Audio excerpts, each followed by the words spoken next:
You might not expect the most important door in a house to be the one that never moves.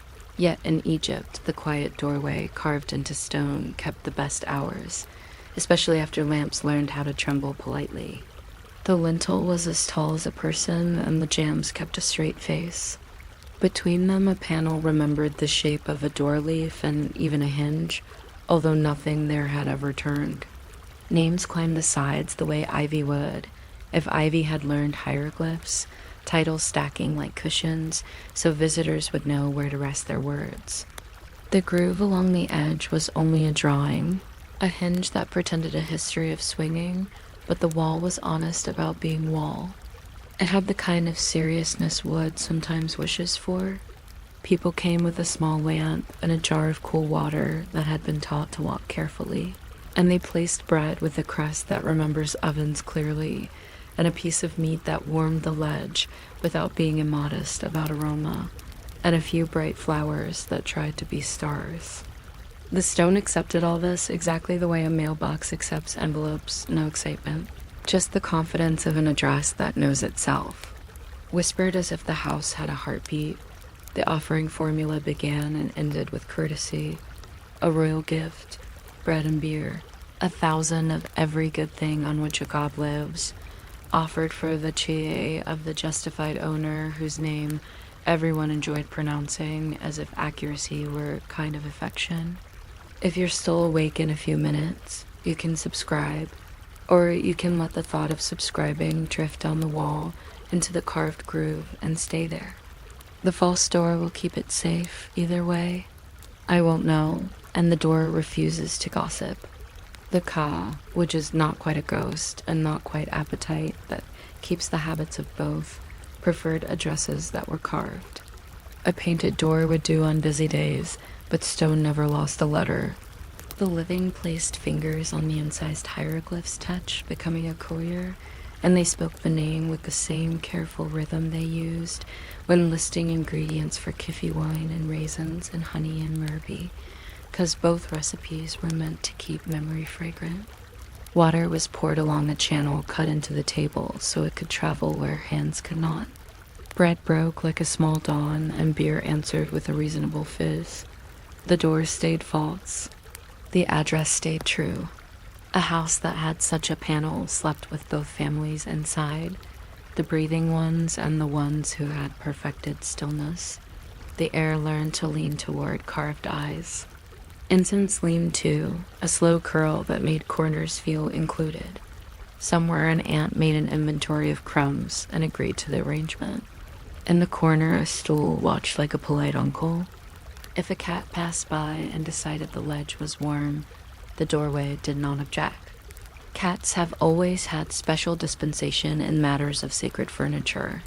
Meanwhile, the night practice being velvet, and the wall practice being polite. A different kind of offering touched the door sometimes, one that traveled by script. A small clay bowl was turned to its quiet side, and someone drew a line of ink inside it. To my mother, or to my father, or to the excellent friend who once taught me the proper way to fold linen. Red ink announced the address because Red enjoyed being an assistant supervisor, and black ink filled the complaint or request because black carried the paperwork of the world. Linen strips carried messages too, folded once then again, tucked with a drop of grease so the fold would remember its duty and not wander open. People wrote to the dead about stolen grain, about a jar borrowed but not returned, about a fever that kept its appointment too faithfully, about a heart that would not settle. The tone was legal and gentle together. Kinship titles were spelled with the neatness of people who knew the stone liked manners. At the end came a promise pitched at the level of household management. If help arrives, there will be more bread and cool water and a lamp on festival nights. No boasting, no raised voices at the threshold. Even urgency wore soft sandals. There was an etiquette to asking. One did not treat a false door as a threshold to be conquered. One treated it as a desk at which the universe's clerk accepted forms. The bowls were placed on shelves or ledges or little steps cut in the wall, as if the house had grown an extra staircase for letters. A stingy person might think of all this as superstition. The door thought of it as mail. The requests were not flamboyant. They often asked for ordinary repairs, a quarrel ending, a fever relenting, a neighbor returning what was taken, a dream that stops arguing with the pillow. The words were few. The names did most of the work. Names in Egypt behave like keys and like bread, unlocking and nourishing at once. Sometimes the petitioner added a touch of the kitchen, a pinch of salt, a smear of oil because smells are persuasive witnesses. Scribes who wrote such bowls had a calm that recommended itself to sleep. They sharpened their reeds to suit curved signs and straight ones, and lifted their hands between strokes, the way a musician lifts a bow to let silence be part of the phrase. If a drop of ink fell where it was not meant to, they turned the errant dot into a star, a habit that should be taught to modern paperwork. Food at the door made a small theater of certainty. A slice of meat warmed the ledge and implied generosity without being dramatic. Beer bubbled as politely as beer can bubble. Incense climbed the frame and curled where the paint still remembered it had once been red. Dew beads formed at the mouth of the water jar. Ash shifted when a wick considered sleep. Even if nothing moved, the room loosened around the names. Feeding the ka was never like feeding a bird. It was like maintaining a contract between households, one above ground and one at a better address. The carved panel stayed a panel, and yet visitors often felt that the house widened by a hand's breadth. Some people brought lists on papyrus little grocery spells that asked for bread of white flour beer, of the first pressing beef and fowl, and linen and incense and all pure things on which a god lives, and the lists felt persuasive because lists usually are. In the quiet after the prayer, the crumbs acquired angles and began to look architectural, which amused the ants. They appreciated a good plan. Replies arrived in the same tone the requests used, softly. A dream would bring a sentence that fit the question like a key the next day, a quick note from the sleeping side of the house. Lots were drawn by priests who were professional about randomness. A coincidence walked into the courtyard and sat down where an answer would sit. A stubborn neighbor remembered the existence of the concept of fairness and returned the jar. A fever lost interest. A heart located the notch in its own gear and clicked into an easier rhythm. The bowl was washed and set back in its place because good mail was reusable. In some towns, there were even offices for this. A small cult of the letters to the dead with a clerk who kept the bowls in order and knew everyone. As family tree well enough to address the ancestors correctly without making anyone blush. The day continued to be daylight. The night returned to its royal duties.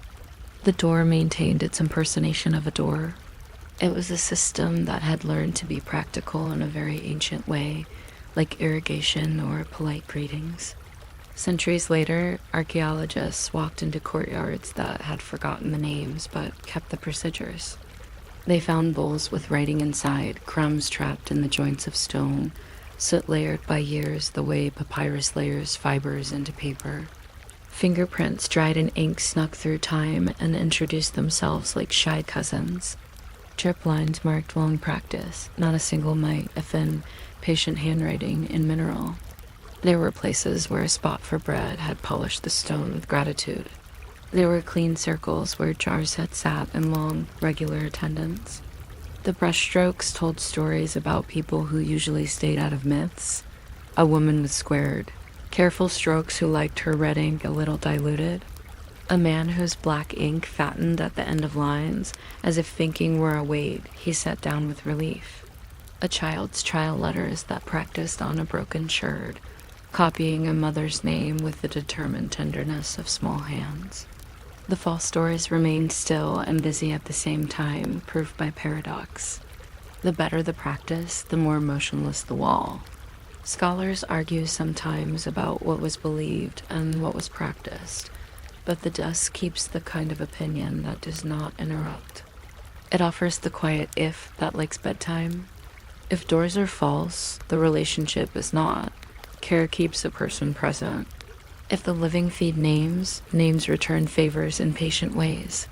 If you bring bread and say the words with the respectful pacing of someone measuring cloth, the house agrees to keep 2 sets of footsteps in one corridor. This hypothesis comforts more than it explains, and that is its job. The writing changes over generations, more ligatures here, a fashionable determinative there, but the titles stay steady and the etiquette rarely wobbles. A stoneworker's grandson writes to the same doorway as his grandfather and asks for a work dispute to cool by the weekend festival. A woman requests that a midwife's hand be steady. A teenager wants a dream to admit whether a friend's silence is weather or policy.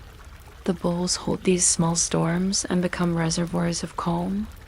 The offering table itself remembers everyone. Its edges have a biography. Here is the nick from a bowl that argued with gravity. Here the smooth patch where bread was set carefully by a person who used both hands as if carrying a baby. Here a blackened freckle where a wick confessed an opinion about drafts. The carved list of goods, bread, beer, ox, fowl, alabaster, linen reads like a menu and a prayer at the same time.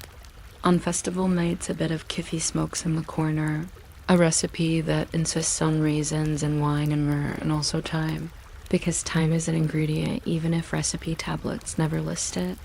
Someone uses a minute necklace to let beads clack softly against the chest, the sound that suggests the day has chosen a sensible pace. The room accepts music at that volume. It does not mind if a visitor recites the names of gates from the duet in a whisper, not as drama, just as a way to keep night respectful.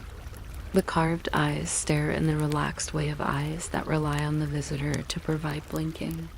Beyond the threshold, the rest of the house behaves correctly. A jar of water stands near the door because jars like to be ready. A broom rests in the corner because sweeping still thinks of itself as a ceremony. A ledger sits open to yesterday's column. A cat sits open over the ledger to make sure no numbers escape. On the far wall, a painted page boy offers more bread forever. He never gets tired, which is what paint is good at. The ceiling keeps a quiet star pattern that knows how to listen. In the doorway, a child pauses to practice the names carved there, because practice is also a form of respect, and children like long words that parents approve of. The child decides the door is a friend, which is the beginning of architecture. If an elder corrects a pronunciation, it is done with the voice people use for knives they love, gentle and firm, and the letter learns to sit upright. Somewhere outside, a scribe is copying offering formulas onto a stela for someone else's courtyard. He knows the standard opening by heart and enjoys the small luxuries, choosing the exact owl, the pleasant seated man sign with the right hat, the bread loaf that looks especially bready. He sharpens the reed against a shard and listens for that soft whisper that means the angle is good. The black ink, made from soot and gum, writes like a shadow behaving. The red ink, made from ochre and patience, writes like a sunset taking notes. These tiny details seem fussy to people who never learned to love ledgers. They are lullabies to those who did. If you are not asleep yet, let the sequence of signs arrange itself behind your eyes until it becomes a string of small, obedient boats. Reed leaf, water ripple, platform, arm, candle, loaf. They sail in an order that satisfies stone. They dock at a lentil that has waited all day. At midnight, which Egyptians addressed in many ways, depending on the calendar and how their day went, the door is at its most door-like.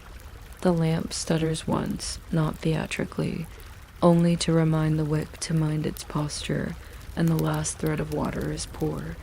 The formula is spoken again, not from fear that the first one failed, but from the good habit of repeating the useful. There is a pause the size of a breath, then another. The house succumbs to the simplest kind of music. Someone brushing dust from his step, someone settling a jar in its ring of straw, someone pinching the wick. If a reply is coming, it has already begun in the next room called sleep. If it is not, tomorrow is also in stock. In archaeology reports, this is the moment that becomes fingerprints and soot lines and a path through a courtyard that scholars can draw on maps thousands of years later. In the present, it is simply the hour when stone keeps watch and the living tuck themselves in around names like cats finding a warm rectangle. The lamp lowers. The ants are satisfied with the geometry of crumbs. The jar's lid cools enough to stop sweating. The bowl is turned slightly so that, in the morning, the first light will notice it and remember to be gentle. If the door is false, the care is not. If the threshold never opens, the relationship goes on opening, as calm as a scale holding a feather, and a heart while the room remembers how to be fair. We fold the linen, set the bread, and pour the last water as thread. We say the names because names are the original day planners. They keep appointments between breaths. The night, which knows its roots through houses, moves deeper into corridors and discovers every corridor is, in some small way, a good street. Somewhere in the field of reeds they promised each other. The table is already laid with the same kind of bread, and the same cool water poured with the same steady hand, and the cow smiles at the precision. Back here, the house sleeps with both families inside, the breathing and the remembered, neither asking for a conclusion. The carved panel does not open. It does not need to. It does its other work, the work of staying, while the names, which were always bridges, continue to carry the evening across, softly again, as if the night could go on forever and the door would allow it, which is exactly the kind of permission stone likes to give. You might not expect a river to have a night shift, but in Egypt the sky kept working after the town closed its shutters, and someone always remembered to light the lamp for Ra's boat as it slid into the dark. The priests on the roof moved slowly as if their sandals were made of moonlight. A water clock dripped with the patience of a good listener. A shadow clock rested, having done its day job and feeling quite accomplished about the straightness of its lines. The sun had finished its afternoon route and was now a passenger with seniority, not driving, just reclining, a respectable elder who had finally agreed that assistants are excellent. We call the vessel the Tet when it belongs to the night, a word that sounds like a soft drum roll, and the crew were the particular sort of colleagues who, like checklists in quiet corridors, who understood perception the way a librarian understands maps, who spoke things into cooperation. Mayhem coiled along the gunwale like a friendly seatbelt from a very long family, and other helpers who never tried to upstage the stars. If you are still awake in a few minutes, you can subscribe, or let that thought join the water clock's next drop, and land exactly where it should. The boat will not ask for confirmation, and neither will I. The important thing is to keep the pace of the dripping, which is the same pace the night uses to measure itself, gently, accurately, and without making a scene. Down in the courtyards, people finish small chores a little slower than necessary, the way one folds a cloth twice to enjoy the edges meeting. A woman tilted a mirror to still a last bead of gold from the west, and offered it to the shrine on the wall where a small wooden Ra sat, receiving late sun like a courteous plant. Bread was placed under a reed cover to keep the night from becoming nosy. A child with hair in one sidelock counted auras on a painted bark and announced a number that changed each time, which is acceptable in art in childhood. In the harbor, a priest rinsed a basin and told the water to remember the stars it would be reflecting soon. Water, eager to please, nodded all over. Up on the roof, the astronomer priests checked the decans, those little star groups that take turns rising before dawn. Like a polite queue, and each priest had a favorite the way bakers have favorite loaves. They liked that a universe can be scheduled. They liked that the Tet would meet 12 gates in the netherworld, one for each hour, and that every gate had a name so long and so accurate it sounded like an address written by a very organized friend. This pleased them more than wine. The night crew took their places with the steady competence of people who can coil rope without thinking. Ciel stood near the prow, listening to darkness the way one listens to soup to know if it has decided to be ready. Who spoke a little and then a little less, because after an initial explanation, darkness is very cooperative. At the stern stood Kepri in the form of a beetle, doing the complicated work of pushing the next day toward the horizon, which is a lot like kneading a huge, hot loaf without complaining. Min, the serpent who had finally solved the problem of circular furniture, wrapped his great body around the boat so neatly that nothing ungentle could touch the passenger. He also made a comfortable backrest, proving that protective design can be ergonomic. The stars encouraged without crowding. The constellations pretended not to stare. Sometimes the crocodile with a taste for oars appeared in stories, and sometimes knives were discussed, but on most nights the drama refused to leave its dressing room.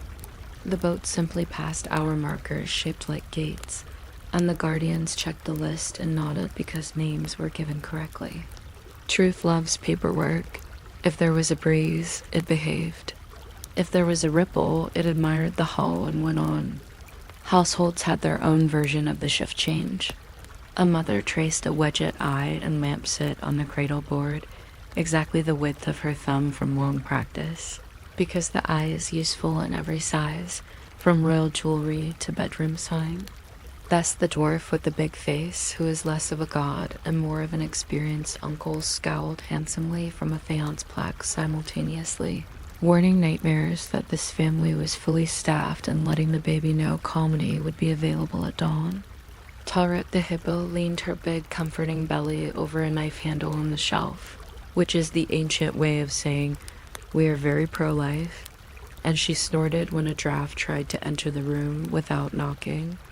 A father folded a blanket into a triangle, because triangles are Egypt's favorite shrug, then pointed at a painted bark and explained that Rabbi, is crew checks oars like a good team checks lunch, and the child nodded as if union rules applied to immortals. A cat negotiated the edge of the lamplight and chose a place to sleep that looked like an amendment to the Constitution.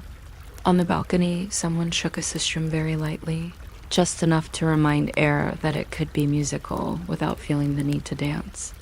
At the corner altar, a little cup of water was left for Khonsu so he could see himself when he came by. Moonlight likes a quick mirror, check the way polite people check their collars before a visit. Meanwhile, the Maziktet glided the first hour and then the second, and the priests on the roof murmured the names of gates as if they were reciting a recipe that cannot fail if you respect stovetops.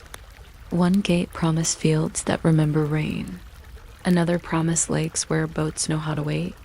Another was very interested in gushing floors and the sound of warm grain sliding, which the night also enjoys.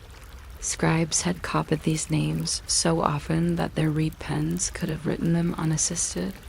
The black ink remembered exactly where each determinative wanted to sit, and the red ink enjoyed underlining the more dramatic nouns like gateway and scepter, while leaving adjectives to fend for themselves.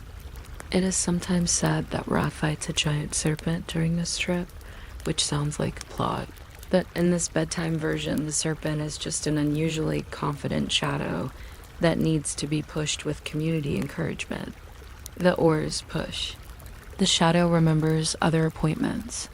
You can admire the efficiency of myth when it chooses not to perspire. By the fourth hour, children were asleep enough to be heavy, which is the ancient sign of success. The grown-ups continued to be quietly busy. A woman took a bit of leftover kefi from the brazier and sealed it in a small jar for tomorrow, because even incense enjoys a packed lunch. A man rewound the cord around his shadow clock and set it aside in case a relative wanted to brag about accuracy over breakfast. A grandmother retied the blue thread on a baby's wrist with the knot her grandmother taught her, which is an engineering degree in some households. Far out in the fields, the irrigation channels made their own gentle plans, and frogs kept minutes without being formally asked. People think gods invented calendars and then handed them down, but sometimes it looks the other way around. Villages invented being on time, and the gods appreciated the hospitality. The Mesectet passed the 5th and 6th hours while the water clock on the roof offered its drops like signatures on an elegant form. At midnight, the bark's prow cut through a silence so stable it almost clicked, and the crew did their best not to compliment themselves. Mayhem flexed a little to test the coil. Ciel blinked at a detail only he could see. Who said one deliberate word, and all the little soft creatures that had been thinking of glowing decided to glow where it would be most helpful for navigation here, on the edge of the hull there, in the contour of a sign, nowhere that would excite moths. The beetle at the stern pushed the light of tomorrow uphill 1 respectful inch, the way a good baker pushes dough to the corner of a board. No one rushed anything. The underworld has plenty of corridors. They are clearly labeled. It is not necessary to jog. In some texts, this is the hour of singing, and if you listen, you can hear a crew chant with all the drama of men pricing onions. Steady, steady, name the gate, check the chord, admire the horizon that isn't here yet steady. It is the opposite of thrilling, which is why it works. In ordinary rooms, midnight produced a simpler liturgy. Someone woke briefly and remembered a sentence from a dream that actually answered a question, which is rare and should be noted. The sentence had the modesty to remain clear even after water. A jar lid clicked back into place and felt job satisfaction. A cat stepped onto a human's ribs and pretended it was checking stairs for structural integrity. If you were to stand in a certain alley, you would smell bread that belonged to the morning but needed to begin now. And you would see a man checking a list so exact it could have been part of the stars. He marked down that 5 loaves would go to the temple at dawn, 2 for Ra, 2 for the crew, and 1 in case Ma had stopped by on her way to the scale and wanted something polite to nibble. People like to keep the celestial bakery well supplied. Wheat and truth enjoy each other. As the 7th and 8th hours joined the 9th and 10th like beads on a cord, the netherworld began to admit pale hints that there might be an exit at some point, not soon, simply possible. The Mesectet sailed past a long region where fields behaved, and anyone who has ever tried to stack sheaves in wind knows that this is a miracle better than thunder. The boat's rope curled in correct circles, which is a joy many do not appreciate until the rope refuses. The guardians at the gates inspected the crew the way kind uncles inspect nephews, more pride than suspicion. The bark passed a sign that looks like a mouth and behaves like a mouth. And who placed a word there that meant path? And the sign remembered how to be useful. In stories that prefer more seasoning, this is where a certain serpent lies in wait again, but our version sees only a ripple that tried to be long and decided to be short. The river under the earth has a strong policy against unnecessary drama. Even the fish cooperate. In the city, roosters practiced a sentence or two to make sure their consonants would be crisp at sunrise. The moon leaned down to the water jar to see if it needed anything, then went on. A woman woke and put a hand on her child's back, counted 2 breaths, and approved the rate. She had learned numbers for exactly that use. A merchant who would travel later rolled his blanket the way a papyrus rolls itself, and then enjoyed the unrolling again, because competence is its own lullaby.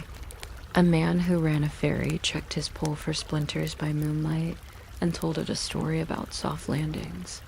The pole was eager to behave. Bass turned his big tongue out at a corner where a nightmare considered forming an opinion. Nightmares rarely attend meetings where they are not respected. Tallred sniffed the air near a jar and decided more mint would be good for the morning. Her recommendations are usually adopted unanimously. The 11th hour has a reputation for anticipation, but in the Mesectet, the mood remained administrative. Ciel flicked a look at the horizon and adjusted nothing. Who spoke a line that was really a receipt? Mayan let the coil ease and then hold. The helpers at the oars kept the same stroke they had kept since the first practice night. Their wrists felt good in the kind of way only wrists notice. Kepri was busy with his delicate sunrise, rolling it with a technician's care, so there would be no creases when it unfolded over fields that liked to show off dew. The priests on the roof, having watched for hours without argument, stood in the sequence they had rehearsed, each man exactly where he was expected to be when the first blade of sun considered attending. Their white linen remembered wind and then forgot it, which linen does so well. A water clock finished its measure and looked pleased with its jar-shaped career. Dawn came as if it were a decision already signed yesterday. The boat was now Manjit again, the day boat with its day manners, and Ray resumed a seated posture that said he appreciated being chauffeured but was willing to drive.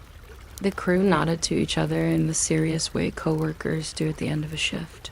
That went precisely as planned and therefore deserves a biscuit. Above, on roofs, priests folded cloths, covered clocks, and wrote down which decans appeared, because even stars respect attendance sheets. In doorways, people yawned in a manner that looked like prayer if you didn't know better. Bakers released loaves shaped like little pyramids, so every breakfast could look a bit architectural. Children asked if the boat had any snacks, and parents assured them that divine journeys always include decent catering. The cat hopped down, convinced it had personally supervised the return of light, and accepted credit without argument. The day unfurled, and with it came the pleasant bureaucracy of morning offerings. Thin beer pretended to be dignified and succeeded. Brett stopped being theoretical and became confetti for mouths. A jar of water poured itself over the threshold stone, so the house and the day could agree to meet again at dusk. If you are still awake, you may picture the Mizektet's bench where Mayan rested, the place on the deck polished by the invisible back of the night, and you can put your thought there to nap. If you drift, the boat will continue to keep its schedule.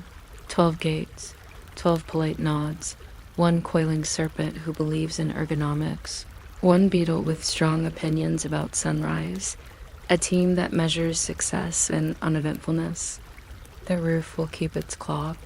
The priest will keep his list. The baby will keep breathing under the eye that keeps watch. The moon will keep its spoon of light for small rooms. The deacons will keep their order. The world will keep not minding your sleep. And tonight, when lamps learn to tremble again, and the roof gathers men who know how to wait, the Mizektet will slip into its root. Every hour another dress, every name another key, all of it written long ago in a handwriting that knew how to behave. The oars will lift and drop as if handling a secret, which they are, and the river under the earth will move with the confidence of water that has already met morning and liked it. If you listen closely, you can hear the crew counting nothing in particular and getting the same number every time. You can hear a priest adjust the wick without scolding it. You can hear your own breath choose the speed of the water clock. Calm, exact, uninterested in outcomes, very interested in rhythm. The story would happily continue to name gates until the list circled back to itself, and perhaps it does in the quiet beyond the roof, where the boat glides and the drip agrees, and the night, having filed its paperwork, forgets to stop. The perfect companion for sleep. You might not expect a hospital to begin with a pillow made of stone, but in Egypt, the kind of pillow that looks like a small bridge helped the neck remember its job, and remembering was half the medicine. The headdress stood there with its crescent top and steady base, a cool invitation for a skull that had carried thoughts all day and wanted to put them somewhere sensible. A linen roll soft the edge. A sprig of fresh myrrh pretended to be a breeze. In the courtyard outside, a basin reflected moonlight as if it were a prescription for calm. People came to the temple not only to pray, but to sleep properly, which might be the most devout act a human can perform. The precinct called itself the House of Life, which sounds ambitious until you see the shelves stacked with jars and bandages and reed pens, and then you realize it is simply a storage room with good manners. Imhotep, who had once organized a pyramid out of very opinionated stones, had gradually become famous for organizing pain into leaving. Sekhmet, whose lion face could scold a fever without raising her voice, stood in rows as statues that knew how to listen. Priests moved through the halls as if their sandals were taught to whisper. If you're still awake in a few minutes, you may subscribe or simply reposition your head the way a falcon does before it decides the horizon is fine. Either action will be recorded by no one, and the stone pillow will continue being calmly right about posture. The first scene of treatment was always water behaving. A jar was filled from a pool that kept its philosophy at a temperature the hand could trust. The water was poured into a little cup, and the cup considered whether to shine. It usually did. The patient breathed in the steam from kiffy warming on a brazier. The recipe is determined and friendly, with wine and raisins and honey and myrrh and frankincense. And a few secret thoughts, and the room decided to smell like clean history. The priest physician traced a little widget eye on the cup with a fingertip stained from ink. Not because the eye is a magic button, though Egypt would not be offended by that phrase, but because the eye reminds liquids to be honest. A simple prayer followed of the kind that sounds like a weather report in a good year. May the wind be cool. May the heat depart. May the liver remember it is a team player. May the night arrive with polite dreams. Over the doorway, a small faience base stuck out his tongue at anything impolite. This includes mosquitoes, anxieties, and sandals that squeak.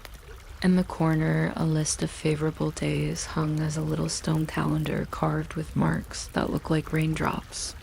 The calendar had an opinion about when to take bitter herbs and when to tell stories instead. It was often right, which is a famous property of calendars. When a patient asked for a sign, the temple suggested a nap. Incubation, they called it, which sounds like eggs but behaves like advice. You lay on the stone pillow so your breath learned to be tall.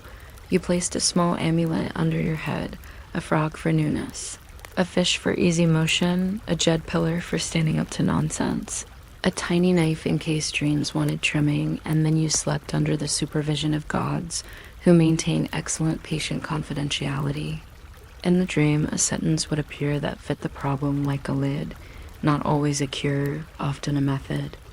Boil this, say that, avoid figs on Tuesdays, place milk in the Northeast, forgive your cousin after the festival, write the name of the fever on a leaf, and fold it into your belt. The next morning, a scribe in a clean kilt asked what you remembered, and wrote it in red and black on a piece of papyrus that also held the day, as other advice because the House of Life liked complete files. If the dream included a god handing you a jar, the pharmacy smiled. This happened often. Priests respected the placebo with the kind of tenderness one reserves for kittens and rope. The charm was pronounced. The jar was labeled with a little star so the stars would feel included, and the patient left feeling like a person regarded by the sky, which is not nothing. Around the sleeping rooms, the library breathed in ink. Shelves held papyri as gentle as stacked birds. The physicians copied recipes that mixed ordinary logic with poetic suggestions, the way good soup knows when to accept mint. One scroll advised honey for cuts because bees practice cleanliness. Another recommended cinnamon smoke when a house forgot to be cheerful. A third proposed a handful of dates and a prayer when the spirit was lightheaded, which is almost medical. Measurements were calm. A hanu of oil was stirred with a reed the length of someone's forearm. The contents of a jar were poured until the sound changed, which is a respectable form of precision. They made tiny pills by pinching crumbs of clay and resin between thumb and forefinger until the pill was the size of a patient's patience. As a precaution, the scribe wrote the patient's name of birth and the small secret name known only to the family on the label, because names are better than lids. The room smelled of cedar, natron, and something green that had decided to be crushed with good intentions. There was a mortar whose interior glowed from use. There was a pestle that had made its peace with repetition. There were scales that preferred to be correct and were therefore excellent companions for insomnia. It was not only bodies. Houses were treated as patients too. A woman explained that her threshold had been clumsy and her jars prone to drama. The temple prescribed a new outline of the doorway drawn in chalk by a priest who specialized in doors. He drew a rectangle that respected geometry and added an eye on the inside so the threshold could look after itself. He spoke the names of 4 little gods who enjoy lintels because everyone needs fans. He suggested the family place a small bowl of water where moonlight could sit for a minute each night, and recommended that the broom be lean-handled down to teach humility. In a week, the jars announced improved behavior. A man brought a complaint about a courtyard that would not grow basil. The House of Life suggested he call the courtyard by a flattering name at least once a day, because compliments are fertilizers with good PR. He did, and the basil retired from stubbornness. The temple's philosophy, talk to things as if they are colleagues, and they will become colleagues, worked surprisingly well across categories. Night in the House of Life was a different flavor of quiet than day. Sekhmet statues lined a gallery in the dimness, one for each day of the year and spares for the days that required a stern teacher. Their faces were not cruel. They were the faces of professionals who have seen worse. Each cat-like gaze carried a small solar disk and a sense of non-negotiable hygiene. Incense wandered through their aisle like a student who had made peace with homework. The priests whispered the names of the hours to the water clock, and the clock agreed with drips. When a breeze came through, it tried to read the hieroglyphs and got stuck at the owl, as many students do. A novice walked careful circles around the brazier counting steps as he memorized a text about which plants prefer which. Parts of the year: lily for coolness, juniper for weak evenings, fenugreek for joints that have decided opinions. He counted wrong and then right, both of which are good lessons. In the sleeping rooms, someone coughed. Someone dreamed of a fish that turned into a blessing.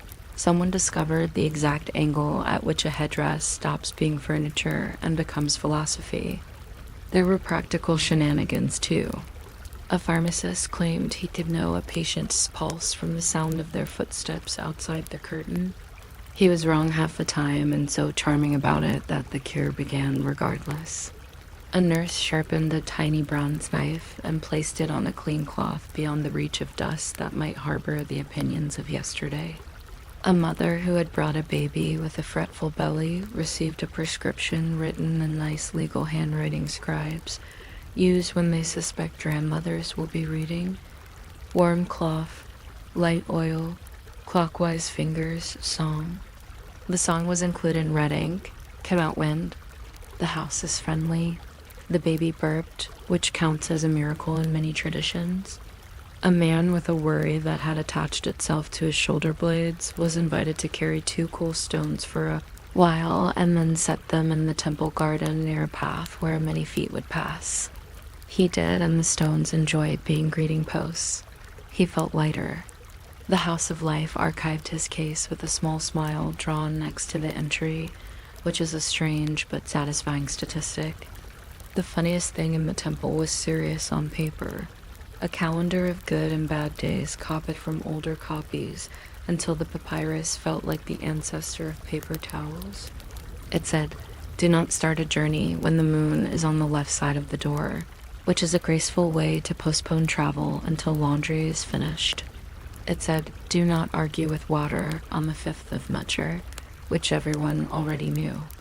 It said, "This day is excellent for writing letters to grandmothers. This day is good for fishing if you mutter the name of a crocodile once and then apologize. This day belongs to Thoth. Sharpen your reed."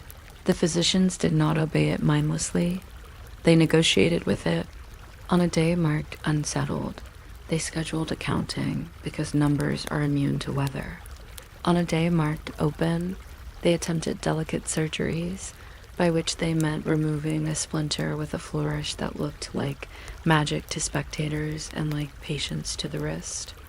People brought offerings to the calendar too.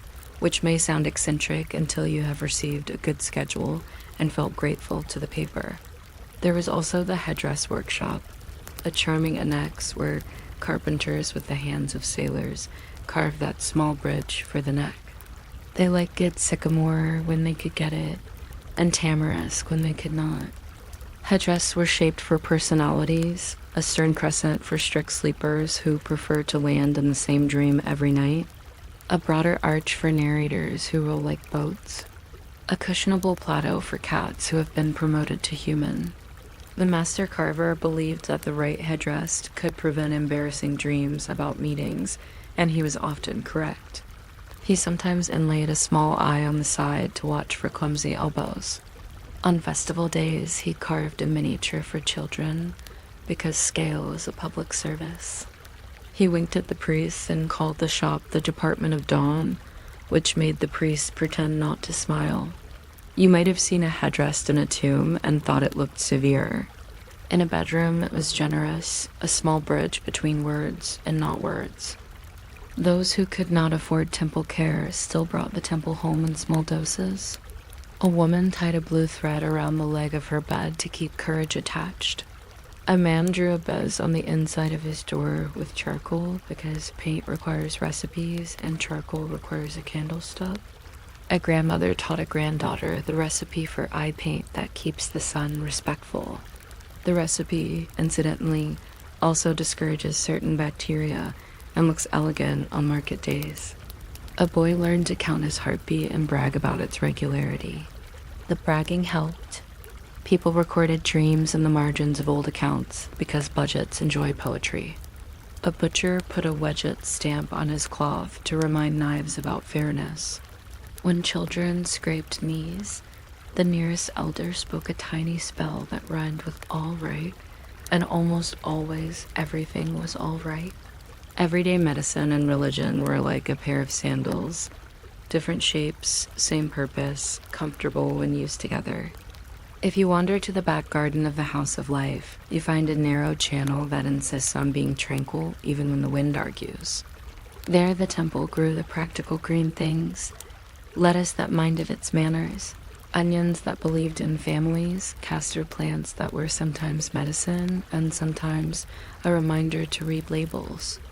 Bees held a union meeting near the wall and then returned to their combs with a sense of organization everyone envied. A hen made a note in the dust with her foot and called it philosophy. On a bench by the wall, an acolyte copied the hymn that thanks sleep for being civil. It says that sleep is not a thief. It is a courier delivering us to morning with nothing broken. The boy smudged a line with his finger and decided the smudge looked like a cloud, which it immediately became. Around the corner, a patient sat with feet in cool water, watching the ripples collect opinions and then forget them. Forgetting is one of the best treatments, though it must be prescribed carefully. As dusk came, lamps were trimmed with the crisp competence of small fires that have read their job description. The temple attendants washed their hands in natron and water scented with fennel because the smell says we care in a way that crosses cultures. Records were rolled, tied with string that liked knots, and placed back on shelves that liked being shelves. The statues of Sekhmet received a last polite glance, the kind that says, "Thank you for keeping the day reasonable." Imhotep's little shrine accumulated a few more onions, and a soft sigh of gratitude from a man whose cough had gotten bored and left. In the street, a woman passed by with a jar on her head in a posture that would correct anyone. She smiled sideways at the temple door because buildings enjoy being noticed. A nurse locked the medicine chest, which is a good phrase to end a sentence with, and then unlocked it again because someone remembered the jar of mint needed to be soaked overnight. The night shift repeated the quiet liturgy of the dream rooms. One more patient lay down on the thoughtful pillow with an amulet that had known two owners and performed equally for both. The brazier's last coal behaved as a small red planet. Somewhere, a cat patrolled the lintel like a slow comet. In the gallery of statues, a ribbon of moonlight walked from lion brow to lion brow, as if checking attendance.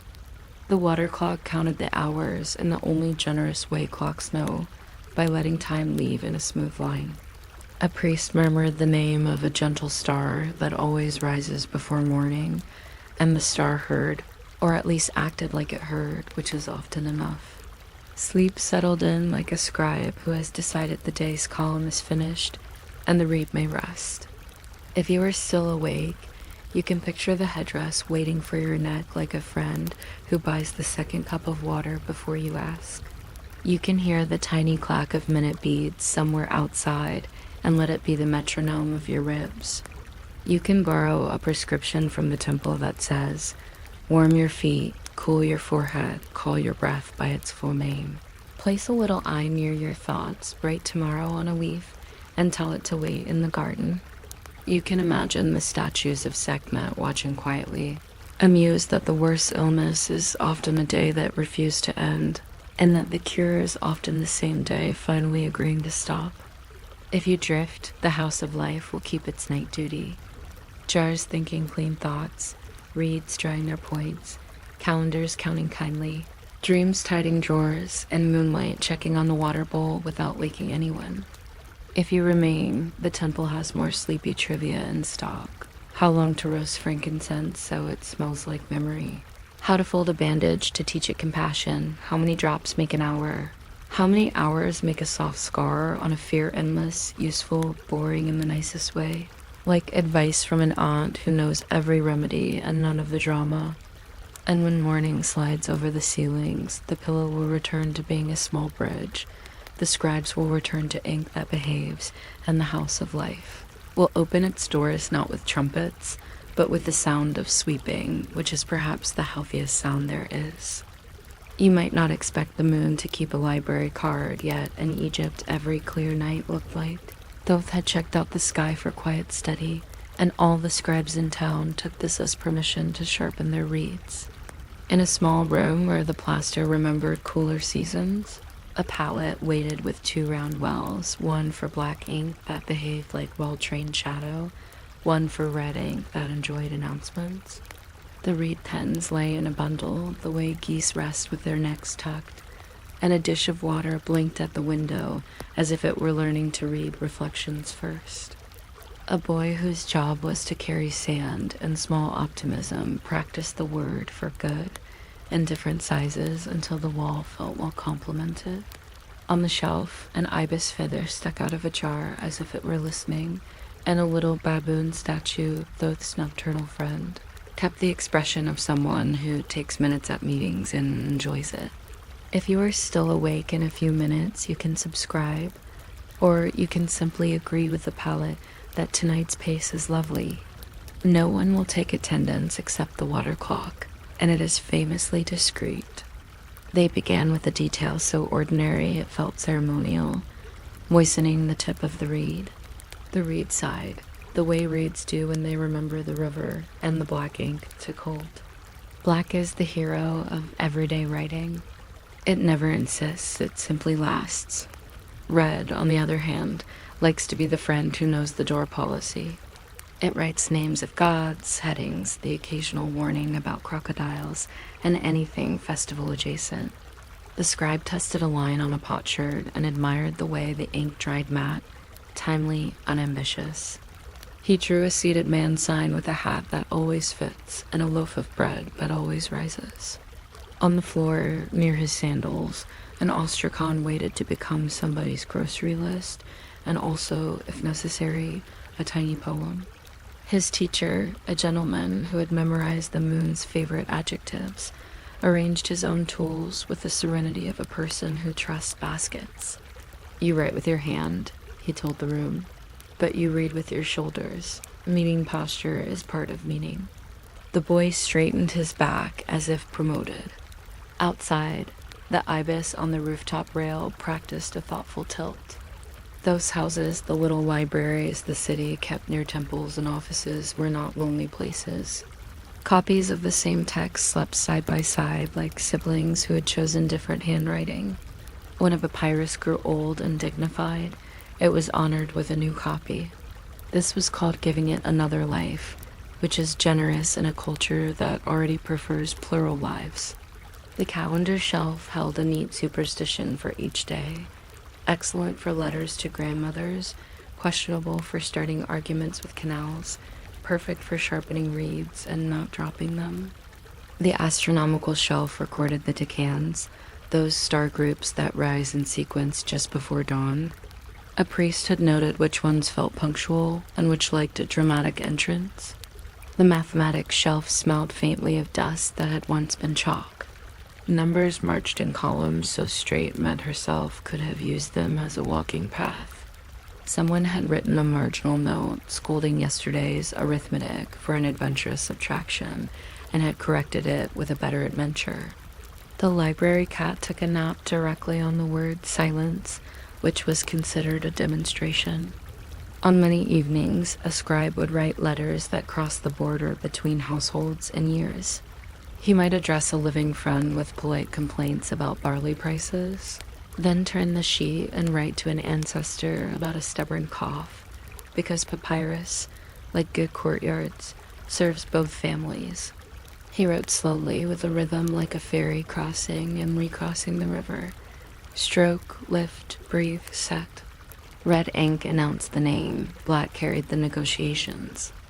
He added little determinatives at the end of words to clarify their intentions, which is a charming habit language could bring back today tiny drawings that confess whether a word is a place, a person, a tool, or a lovely lie.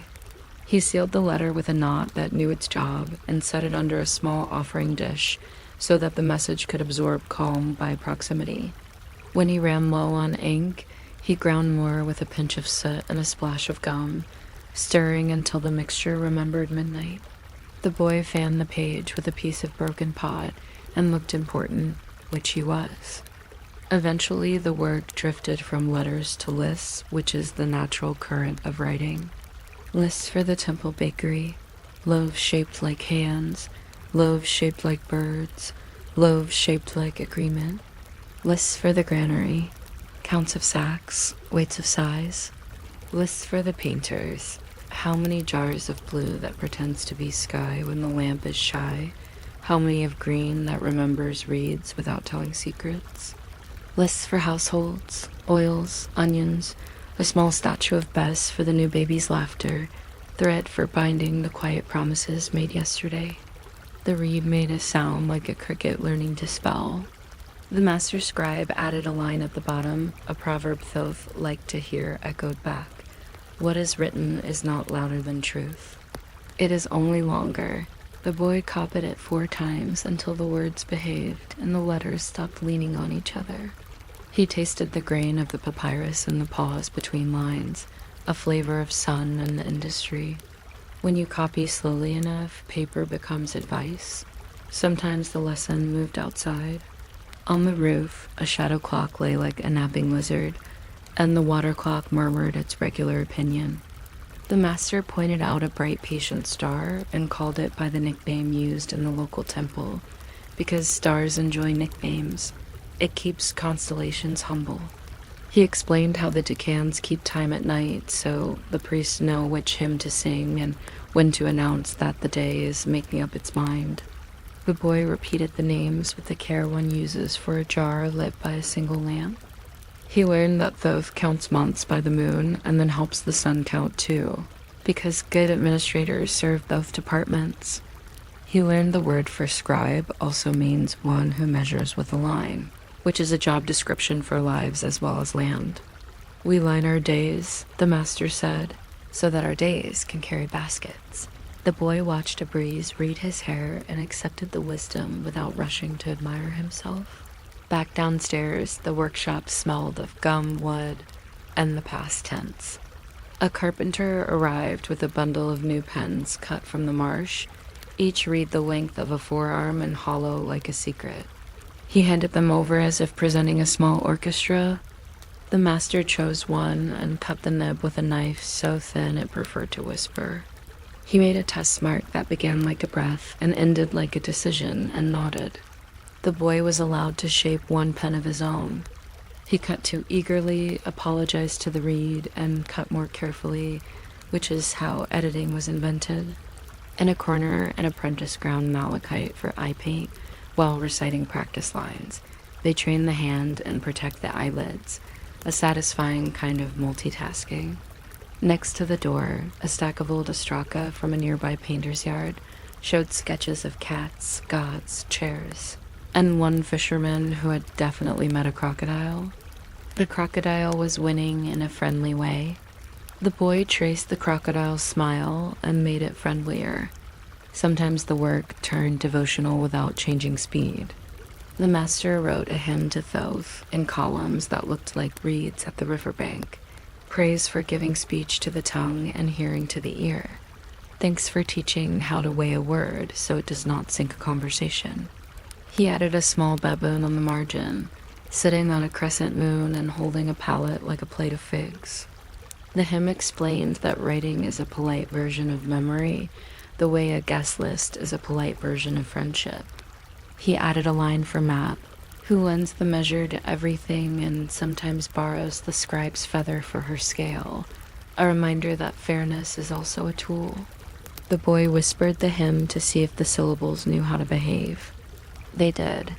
A bowl of water agreed by trembling once and then calming down, the proper response of liquids to philosophy. Night gathered its elbows on the windowsill. Someone lit a small lamp and drew the wick up until the flame decided to be comfortable. The master unrolled a teaching papyrus that had felt the hands of many students. Moral stories that encourage truth to arrive before dessert. Letters of clever officials politely scolding crocodiles. A satire that insists on the superior life of the scribe, who does not blister his hands with bricks, though the satire tactfully ignores ink stains. The boy copied sentences that had carried other boys into employment, and each sentence seemed to pick up speed near the end as if eager to be useful. In the yard, someone tuned a sistrum very softly, shaking it once to make sure the air still liked metal being confident. A passing breeze smelled like bread, rehearsing for breakfast. The moon moved a little and then pretended it hadn't. When the workroom grew too thoughtful, the master told stories the way papyrus tells lines straight and patient. He described Thoth during the day as an ibis walking along the bank, every step a unit of clarity. At night as a baboon warming his hands on the edge of the moon, making notes on the way light improves the temper. He told the tale of the 5 extra days Thoth won with clever gaming, not as a gamble but as administrative overtime, earned and properly filed, the beginning of birthdays for 5 important children. He told how, in legal scenes carved on temple walls, scribes stand behind kings because somebody must keep the punctuation of power. He told how names, once accurately written, behave like small boats that know the channel even in fog. The boy believed all of it, not because he was young, but because the room made believing easy. The lamp hummed its one warm note. The palette gleamed like a modest tray at a quiet party. Later, by the doorway, a woman arrived with a folded piece of linen tied with blue thread, asking for someone to write a short prayer for her sister's new child. The master listened as if she were delivering the weather. He always enjoyed temperatures that arrived disguised as relatives. He wrote the baby's name carefully, added beloved of Hathor, and enclosed it with a widget eye as if tucking a blanket. He suggested the linen be placed near the headdress so Sleep could consult the document. The woman thanked him with 3 tiny bows, which are worth at least a jar of beer in the etiquette exchange rate, and left. The boy watched how the words behaved on cloth. Cloth writing likes the softness of instruction. It frays into memory slowly. He made a note on a shard to practice cloth tomorrow. The last task of the night was a hymn copied for the morning's offering, a text everyone knew by heart and still preferred in ink. The master's hand moved as slowly as the Nile marks flood on a wall. He left space for a red sun disk, then drew it so small it looked like a silent bell. He dated the sheet with the day's position and the lunar month, a little fraction that pleased mathematicians and the moon equally. He sanded the wet lines with a pinch of fine dust until the paper felt like it could survive turning. The boy extinguished the lamp by pinching the wick and rubbing the wick's fingers clean. The wick enjoyed being fussed over. On the threshold, the air changed from night to the preface of dawn, and the decans shrugged off their shift like clerks hanging up cloaks. The baboon statue continued not to blink. If you are still awake, you can picture the palette settled for the night. 2 little wells of sleep, one dark, one red, that will not spill even if a cat decides to rearrange something. You can hear the reed pens lying in parallel, feeling useful in their rest. You can imagine those looking over the city like a supervisor of paragraphs, satisfied that the lines hold their weight and the margins mind their manners. Perhaps you feel the pleasant boredom of columns behaving, of numbers adding up without drama, of calendars that advise patience and always seem to be right about it. Let your breath count like a water clock, drop by drop, exact without hurrying. Think of a letter folding itself with kind intentions, of an ostrakhan making itself ready for a shopping list that accidentally becomes a poem, of a cat selecting the word silence again for napping because it is warm. And if you drift now, the scene continues without you, which is how good writing works. The boy will wake and practice the sign for beautiful until the paper looks convinced. The master will go to the temple with the morning hymn and lay it beside bread shaped like the sunrise. The calendar will declare a day good for errands and better for compliments. People will follow both recommendations. The library will breathe ink and let its pages stay a little cool. The ibis will tiptoe along the dock, pretending it has business with fish. Somewhere a list will be made for the household gods, oil, salt, patience, and the list will accomplish as much as any charm. The moon will file its report and loan the sky to the sun again, and the scribes will sleep as if punctuation were a blanket, knowing that, come evening, Thoth will sign out the night once more, and the reeds will learn to whisper again, and the room will be ready to copy the calm back into the world, line by line, endlessly, gently, like a river that prefers neat banks. You might not expect a god to prefer clay under his fingernails. Yet on Elephantine Island, where the Nile pauses to think in granite, Kuim keeps a workshop that smells like wet earth and patiently boiled water. His ram's head is solemn in the lamplight, but the rest of him is all steady wrists and practical shoulders. A craftsman who likes chairs that never wobble. The wheel turns with the same quiet certainty as a water clock, and with each spin, the river's long memory becomes a jar or a cup, or sometimes a person. Because Knam has the agreeable habit of shaping bodies and destinies the way other potters shape bowls. He hums a tune that sounds like wet clay accepting its future. Around him are shelves of forms at different stages of cooperation, some only a cylinder with ambitions, some drying into usefulness, some already proud of their rims. If you're still awake in a few minutes, you can subscribe, or simply imagine smoothing a thumb along a damp lip until it gleams. Both choices are respectfully noted by the wheel and by me, and neither requires getting up. The workshop begins with water a bang. A boy lifts a jug from a jar sunk in cool sand and hands it over with 2 hands, because even in myths jars approve of etiquette. The clay comes from a place where the shore keeps secrets. It's kneaded with river silt that remembers floods better than any historian.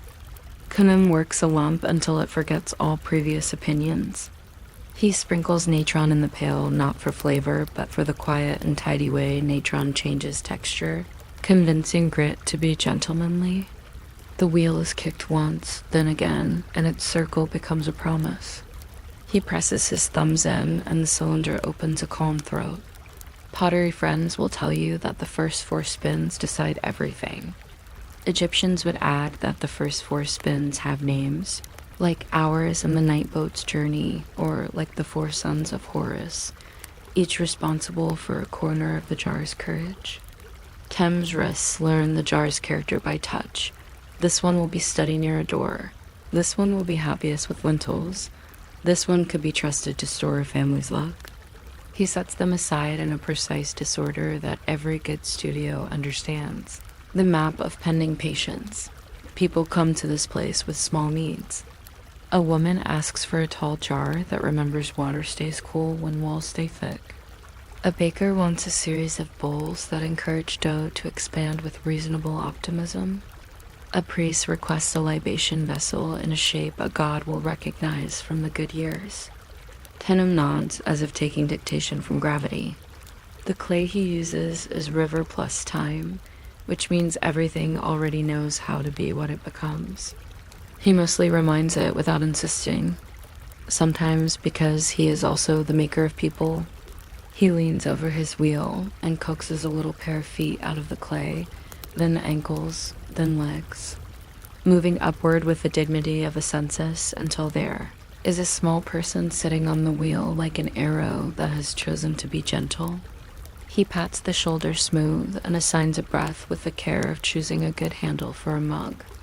The new one blinks at the shelves and immediately understands storage. Tenem likes to say that everyone is a jar first and a story afterward. People nod because it feels accurate in hot weather. Outside, Elephantine hears the river speak in cataract syllables. Granite takes the role of punctuation. The Nilometer hides in a stairway carved into the bank, marking the flood with numbers that look like advice from a stern uncle.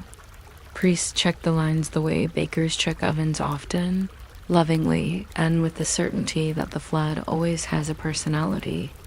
They keep their own wheel of months, ack it when water occupies the country like polite guests, who stay exactly the right number of days. Pray when fields exhale little green sentences, shemu when grain becomes schedule.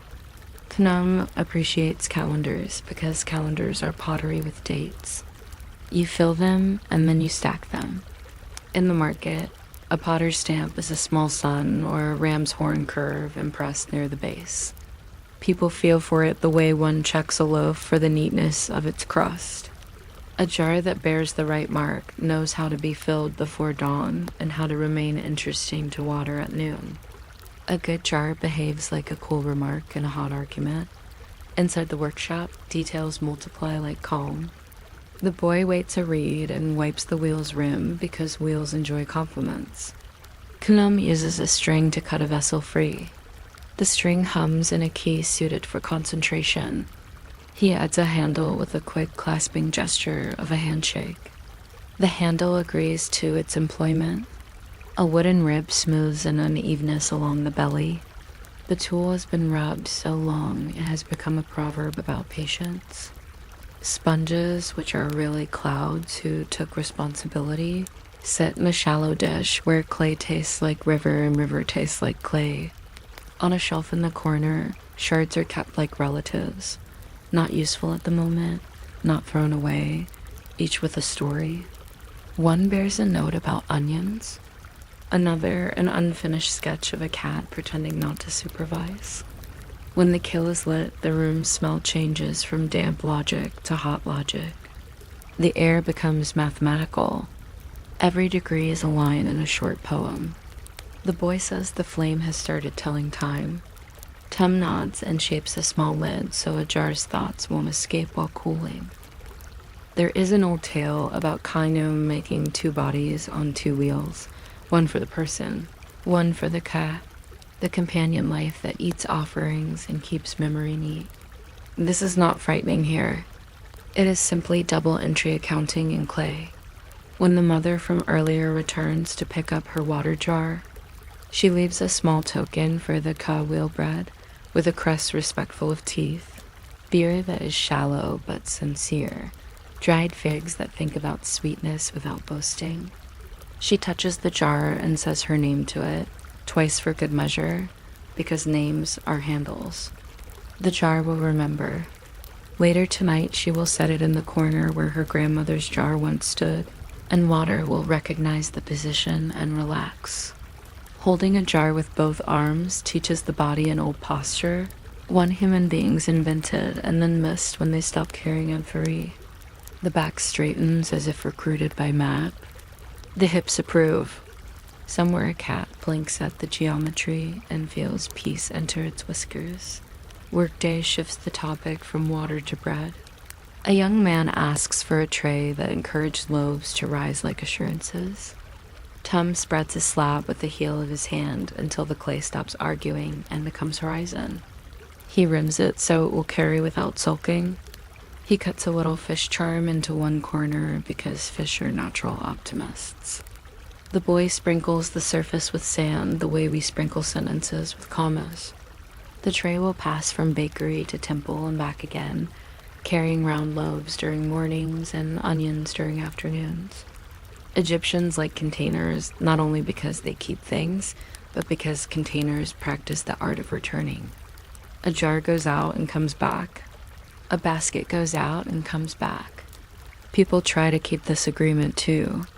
When a traveler buys a small traveling cup from the workshop, he taps it on the rim, listening for that satisfying note that says, "Yes, I will go out and come back with you, and if we lose each other, I will sit nicely in the sand and wait. Now, the scene thins into the hour when the workshop behaves like a monastery.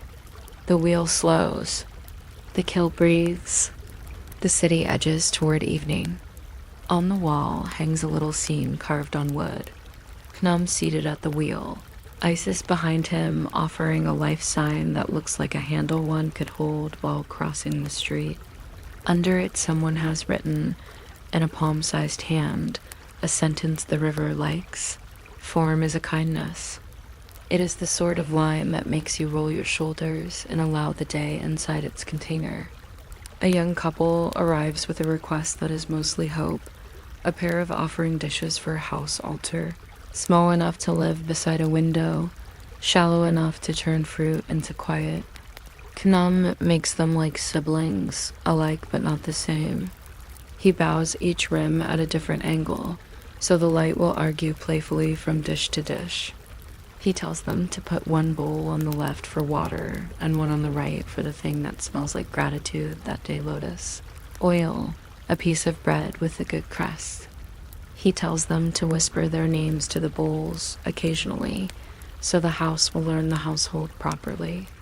He says this as if saying hello to furniture were old news, which in Egypt it is. When the kill is opened, color wakes like a polite child. Reds and buffs and river browns step forward.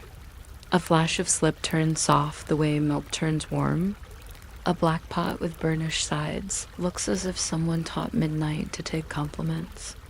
The boy taps each pot lightly with a reed and listens for truth. He is learning the exact sound of integrity. A misfired bowl makes the noise of a promise that forgot its pen. It will hold onions anyway and be fine. Kunum scratches his ram spiral mark near the base with the same contentment farmers have when drawing lines in irrigated dust. He does not sign loudly. He trusts that people will know. Elephantine's night begins with mortar and pestle in kitchens, a tiny echo of wheel and clay. In courtyards, women swirl lentils clockwise because counterclockwise belongs to a different recipe. A man smudges a pot with soot in a pattern he calls good luck. Children stack broken handles like vertebrae until an older sibling reminds them about sweeping. The new water jar takes its corner and tries the room's air for temperament. It likes it. If you were to rest your ear against its cool side, you'd hear the quiet slosh of patience. On rooftops, people watch the river for the first stars crawling up its reflection. The river never minds the footprints. The Nilometer waits, steps damp, numbers ready. A priest traces the marks with a stick and pronounces tomorrow, encouraging, which is the correct forecast for almost all Egyptian mornings. The wheel keeps going, because wheels enjoy pretending immortality. Tum turns to a shelf where small figures wait in rows.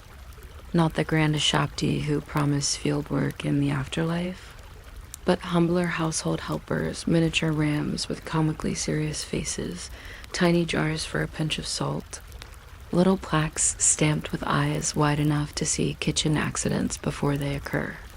He presses a stamp into a ball of clay, and an eye appears that says, I will look after the bread.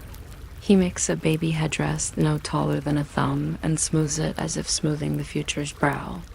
Such trifles migrate through markets like good rumors and take up residence in shadowed corners, assuring rooms that they are not alone in their chores. Egypt likes to dress responsibility and charm. It works. Visitors sometimes ask the god for a figurine of themselves, small, plain, more honest than flattering. He makes these too, and the figurines learn to stand on a shelf and keep the person's place while the person is away. They become little continuity stations, holding the shape of a living day until the living return. I once heard that a farmer traveling to Memphis left his clay double in a notch beside the door, and his wife greeted it each dusk with the bread formula as if he were already home. When he returned, the figure looked proud of having kept schedule. Tem thinks this is exactly what clay is for, storing a place so time knows where to put people. If you listen closely, you can hear the workshop keep a rhythm that matches the river's undercurrent. Kick, turn, breathe, dampen, lift, ease. Cut, place, nod.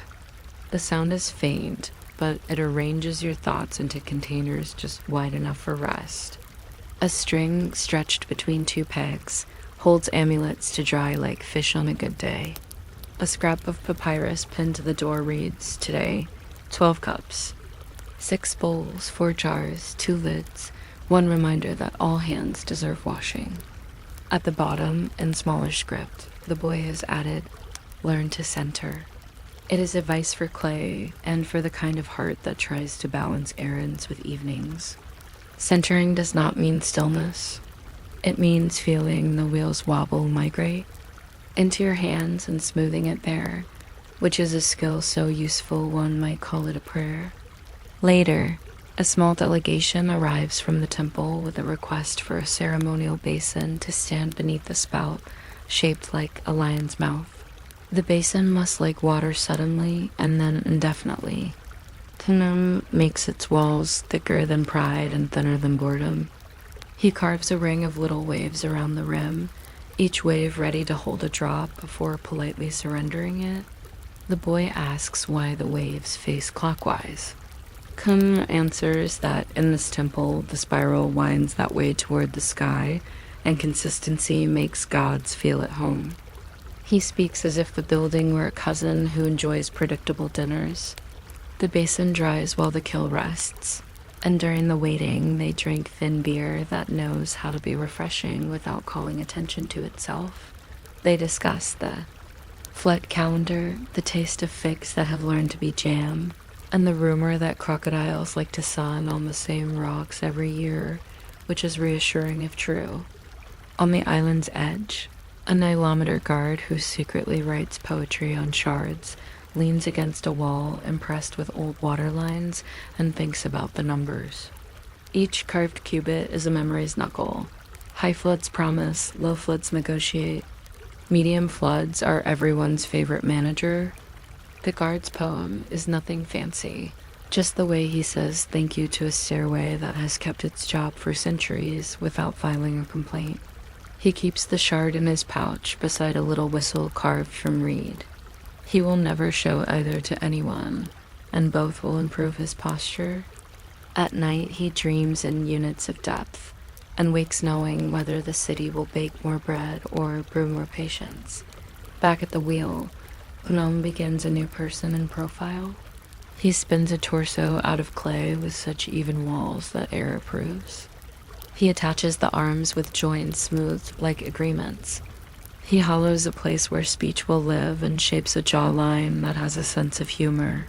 He lets the figure dry halfway and then carves.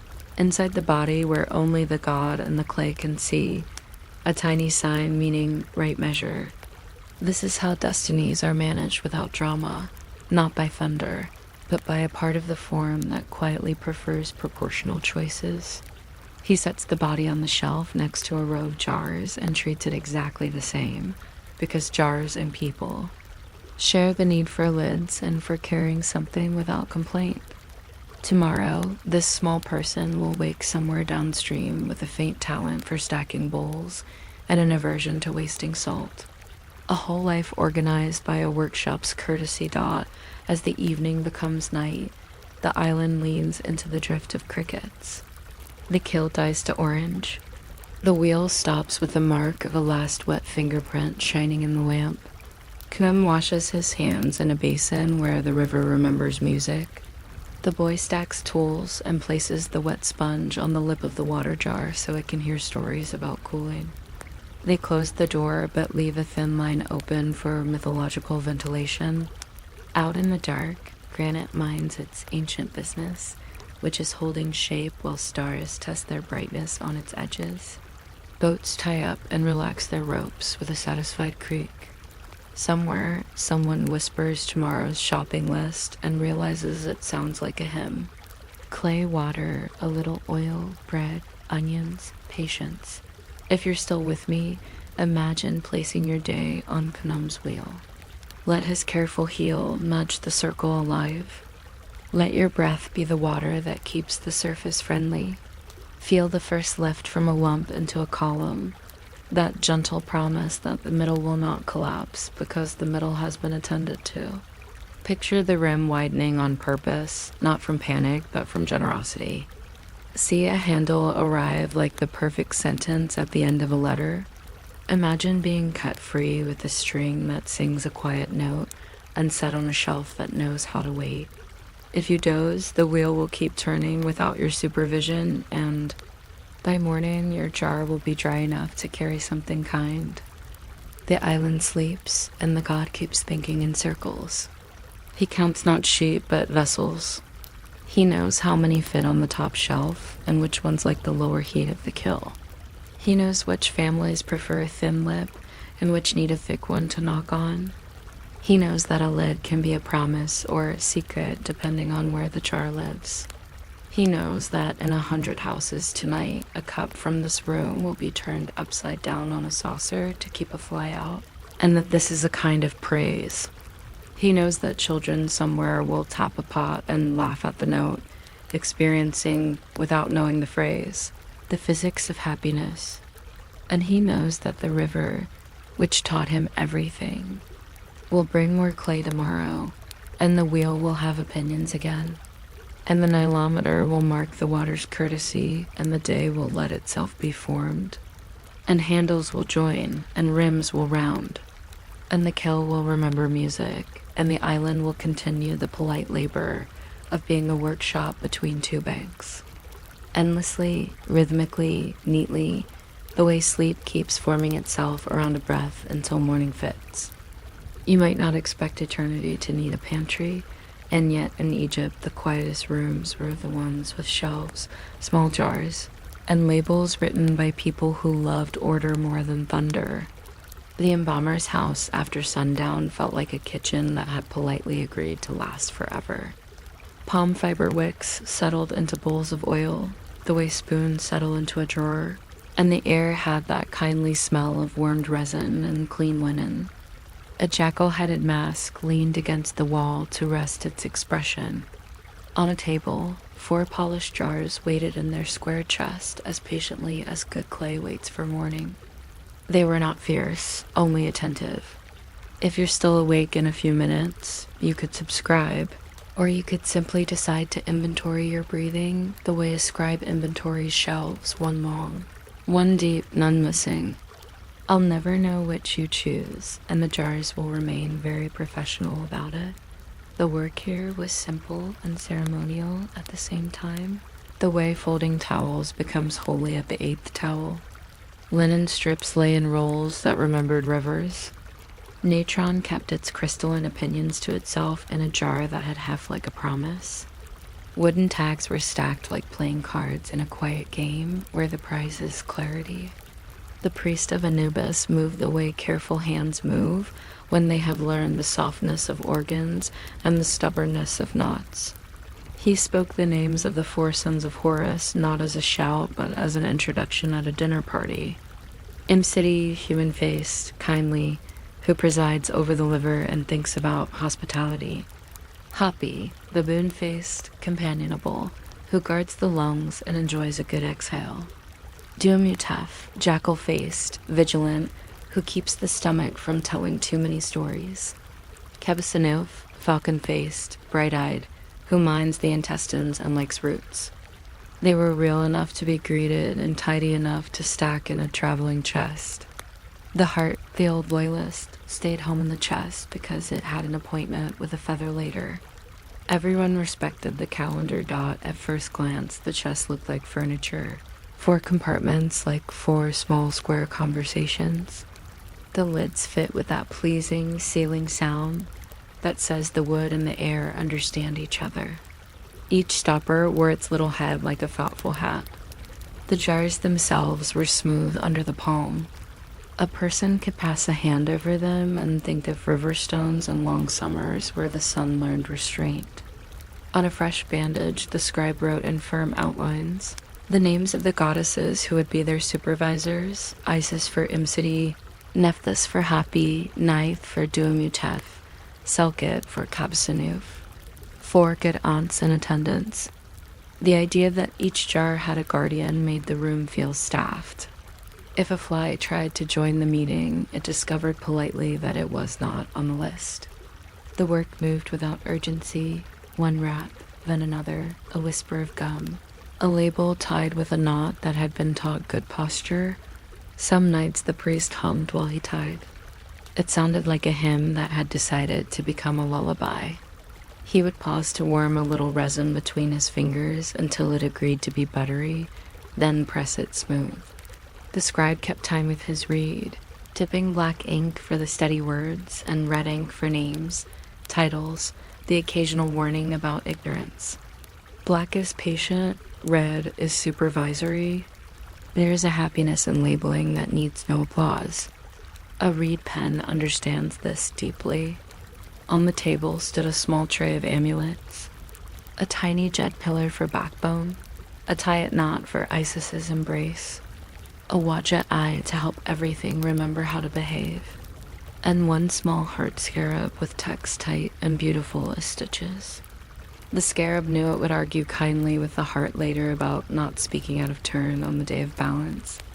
The argument would be polite and widely rehearsed. Visitors think embalming is severe, but in these midnight hours, it feels like laundry performed by philosophers. Linen goes on, yes, but also comfort.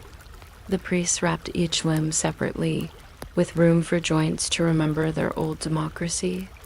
Hands were crossed not as a rest, but as agreement. When he reached the chest, he set it near the left foot as tradition likes, the way a household puts the bread jar in the same corner so everyone knows where kindness lives. He traced the sign for 4 with his finger on the lid, then the sign for sons, then Horus, and finally, because he had a sense of humor, a tiny sign for good. Not official, just friendly. In the wall niche, an oil lamp watched with the wide-eyed attention of clay. Lamps in these places know every spell by heart and don't brag. The 4 sons each have a temperament if you are patient enough to notice. Imsidi, with his human face, prefers stability. He likes a jar whose base sits flat as a virtue. He approves of livers that were acquainted with bread and the idea of moderation. Hoppy, baboon face, is tolerant of weather and likes to hear lungs learn how to rest, which they do not always grant themselves during life. Duamutef, the jackal, likes stories but will not let the stomach exaggerate. He wraps gossip in neat bands until it accepts accuracy. Kebisanuf, the falcon, maps the digestions he has seen and could write a guide to roads few travelers wish to consider. He is cheerful anyway. Their guardians, the 4 good ants, hover in the text like tea steam. Isis turns every label into an embrace.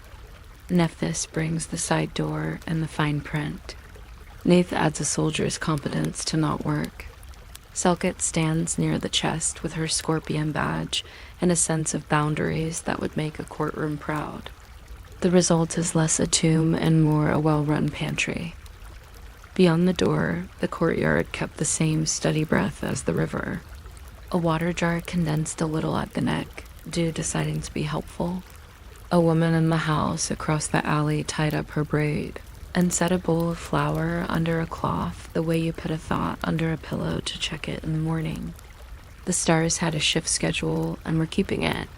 The decans rose in their appointed order like numbers agreeing to be math. The scribe looked up once to make sure the sky had not misplaced any punctuation, then returned to his column of names. He added the date and the month of Akit, when the flood makes the country a temporary guest room. Dates keep sleep company. He sanded the wet ink with a pinch of fine dust, turned the strip gently, and set it with the others on a clean plank to dry. In Egypt, even drying feels organized.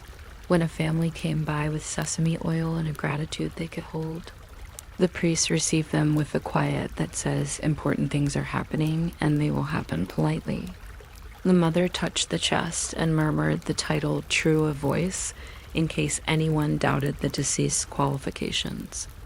The chest listened and approved.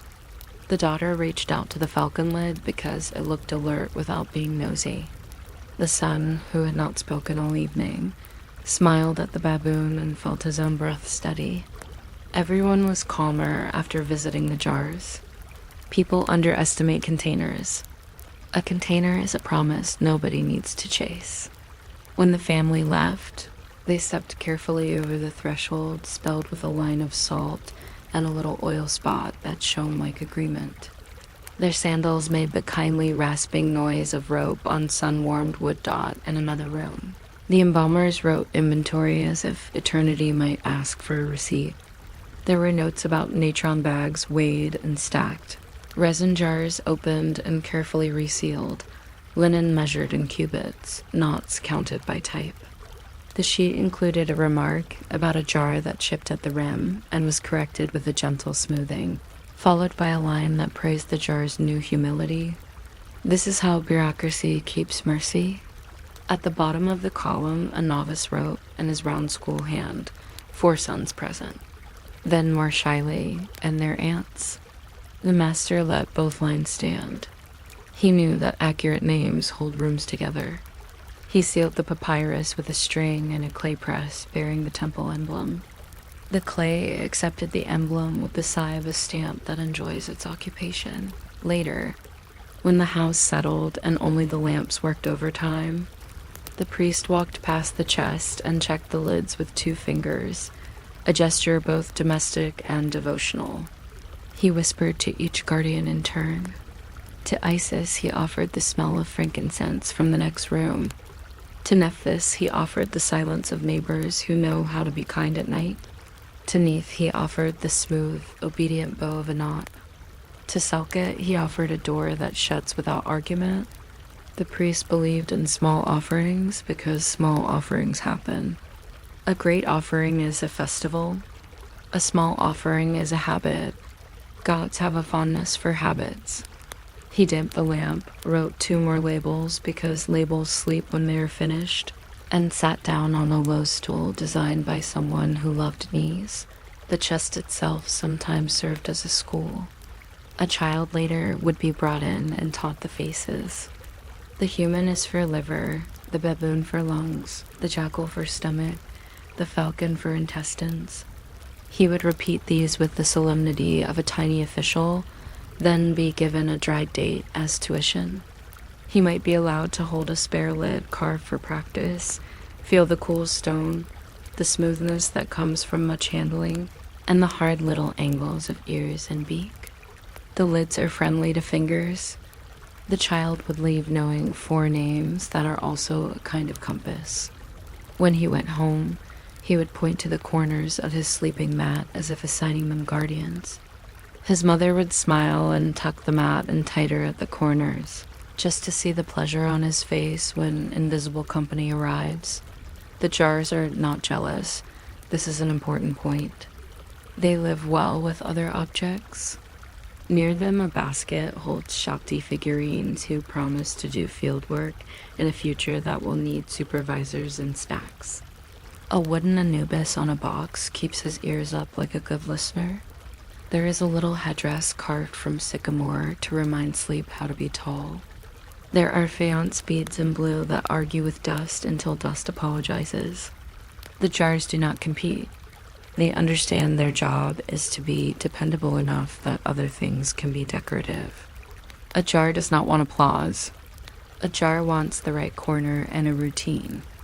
In the old story it is said Kibisanuf once admired a particular well-made basket and kept it company for a year, which improved the basket's posture. This is probably true and certainly helpful. Some prefer a grander myth that Apophis the night serpent sometimes slinks past storerooms and tries to untie labels. Let the dramatic version exist in other rooms. Here the labels stay, knots keep their temper, and the serpent gets gently bored. Hoppy blows a slow breath. Duamutef turns the ribbon end under twice the way practical ants do. The serpent remembers an appointment with thunder and leaves. The chest looks entirely unbothered, like a clerk who has filed paperwork correctly for the 20th year. The lamp enjoys the anticlimax and resumes its study of wicks. When the work pauses, the scribe shifts to a happier duty, writing the little prayers that go on family bowls and door lintels.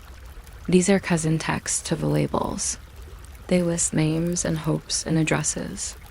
Sometimes he writes the formula that turns a bowl into a message box, in case the living want to send news to the dead through the medium of bread. He leans on his left elbow and feels the stone cool through linen while words walk down the column at that unhurried pace the Nile taught them. He adds a red dot like a friendly fruit at the end, not strictly required, but very cheerful. If you listen closely, you can hear the grain in the papyrus liking the attention. Toward dawn, when the water clock in the corner has finished its sentence and begun another, the priest returns to the chest and slides it gently into its traveling case. The straps hug it with the confidence of leather that has been rubbed with oil and stories. He speaks the words that turn this box into a door, not loud, nothing theatrical, just the sequence of names and titles that put the world in order. He lifts the box with another pair of hands because even in myth the back appreciates teamwork. In the courtyard, the cart waits, its wheels looking a little bewildered about their importance. The city is as quiet as an incline. Somewhere a baker starts counting loaves and the stars decide that's enough glowing for one shift. If you are still awake, you can imagine those four lids nodding gently within their chest, as if agreeing that names are good food. You can give your breath to Hoppy to mine for a while, and feel your ribs enjoy being supervised by a friendly baboon. You can let your thoughts behave like linen, unrolling, then folding, then unrolling to a better neatness. You can place your own invisible label near your pillow today's date, the word good, the faint ink of a wish, and let Isis read it over your shoulder while pretending not to. You can put your worries into a small imaginary jar and assign Selkit to stand nearby with her elegant badge and her policy about boundaries. You can think of the pantry of the afterlife not as cold storage, but as hospitality, as shelves that make a place for what you loved and what loved you. And if sleep arrives now, the jars will keep watch with the tireless decorum of objects that know their function. In the deeper rooms, the labels will rest on their strings. The linen will keep its narrow shadows. The lamp will learn a little more about staying small and bright. The chest will be carried to a new corner, and the corner will feel promoted. The four sons will continue their very quiet conversation about roots and breathing and the art of not exaggerating. Their aunts will stand by like competent weather. Morning will come to the alleys and the granaries and the ferries. People will eat bread and exchange the day's first sentences. The pantry will remain full of time and names, and you can stay as long as you like at the edge of that room, inventorying your breaths, counting 4 and 4 again, until the counting continues by itself and the shelves arrange themselves into a dream that lasts exactly as long as you need. You might not expect a lion dwarf to be the patron saint of good naps, but in Egypt the clearest sign that a house understood comfort was a small, Wide-eyed figure named Bess, standing on a bedside plaque and taking his job very seriously. He had a lion's mane arranged like a halo of stubborn optimism, a tongue that thought comedy might be the shortest path to courage, and legs set in the confident stance of a guard who knows the door will behave. At night, he leaned over the footboard like a friendly gargoyle, making faces at nightmares until they felt awkward and left. He was joined by Torit, the hippo lady of excellent posture, who carried a pregnancy like a queen, carries a scepter and posed sideways on wall charms, so her belly could be admired by anyone with a polite lamp. They were not grand like Rhee or stormy like Seth. They were household gods, which meant they could tell where you kept the cups and where you hid the biscuits, and they never told. If you're still awake in a few minutes, you can subscribe, or you can simply introduce your blanket to Bess and inform your pillow that Torit is on duty. Both actions are acceptable and require no paperwork. The bedroom in an Egyptian house had a calm that comes from repeated good ideas. The headdress, that small bridge for the neck, stood at attention, its smooth curve remembering the proper slope of sleep. Over it hung a string of faience beads, cool as river water, and from the string a little rattle, a minute, made from shells and patience. A lamp burned thick oil and behaved like a tame star. On the wall, a painted doorway suggested a place where worries could step outside for fresh air. Base was carved on the bed legs, on a cosmetic spoon, on a palette with room for green eye paint. He lived where people reached without thinking. His job description was practical. Drive away scorpions, bad luck, sour looks, and unwelcome dreams. Encourage music, jokes, childbirth, and the exact kind of sleep where one keeps one's place in the bed. Torit's job was similarly clear. Keep mothers safe, keep babies well positioned, keep kitchens from forgetting how to smile. Between them, the night softened. People liked to set a pair of little plaques right by the mattress. One showed Torit balancing as a sign, the hieroglyph that means protection, like a hoop she could step through at any moment. The other showed Base facing forward with a knife, which is less alarming than it sounds because the blade looked like it had joined a polite neighborhood watch. He also held a tambourine or short harp some evenings. He was flexible. At festivals, people wore amulets of Base on strings that felt like good decisions. The amulets were friendly to fingers, meant to be touched often, like the habit of checking whether the door is locked even when you know it is. The magic texts for childbirth were written on ivory wands carved with small animals in a parade. Lion, antelope, snake, cat, Base again, Torit leading. The animals looked like they'd rehearsed and were pleased with their rhythm. A midwife would hold the wand and draw a circle in the air while saying words that moved as slowly as breath. One line, which has survived by remembering how to be whispered, says, "I put a wall of laughter around you." This is exactly the sort of security Base offers. There was a reason these two were so popular. They were logical. Night contains creaks, insects, and thoughts with opinions. Children get fevers that forget to settle. Adults worry about tax grain and relatives who borrow donkeys with an open-ended return policy. Torit and Bess did not promise thunderbolt solutions. They offered habits. Hang the amulet by the bed. Sprinkle a dash of beer at Torit's feet and save the rest for after the baby stops fussing. Draw Bess on the footboard so he sees the room from the proper angle. Keep a clay scarab by the window to make morning show up on time. Whisper the names of the household aloud before sleeping, because names like to hear themselves listed before they go dim. If a scorpion does appear, Bess is depicted stabbing it in about 12 different ways, none messy, all effective.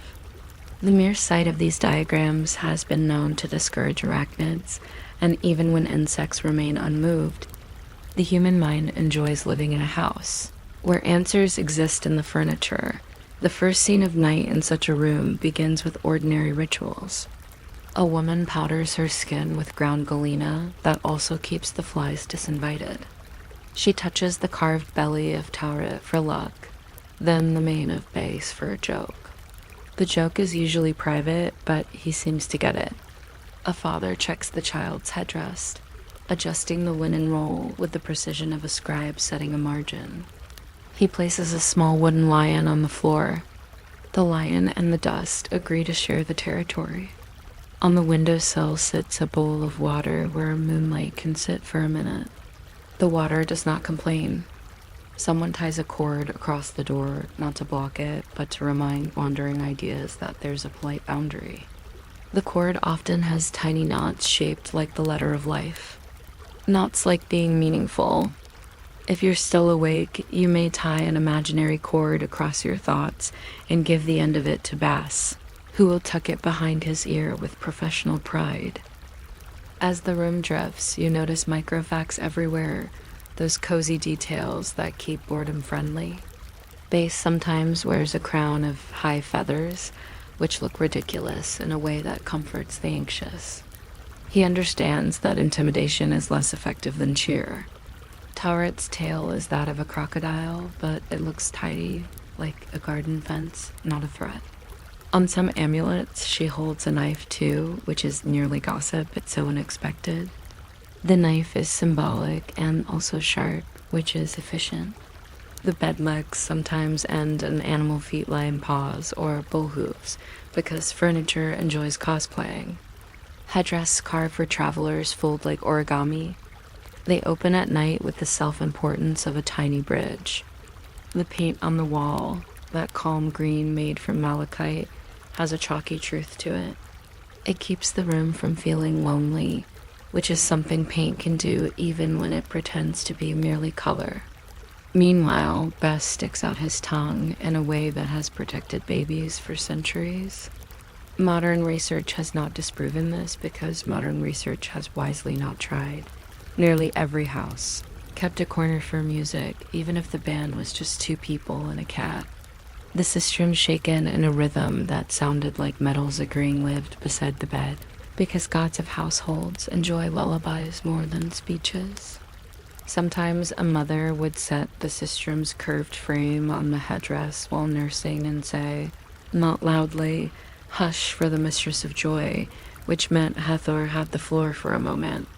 Thais, who serves as Hathor's stage manager in many stories, would stand at the foot of the bed, drumming a beat so soft it felt like remembering. If you listened carefully, you could hear a polite argument between the rattling beads and the hush of linen, a debate that always ended in a tie.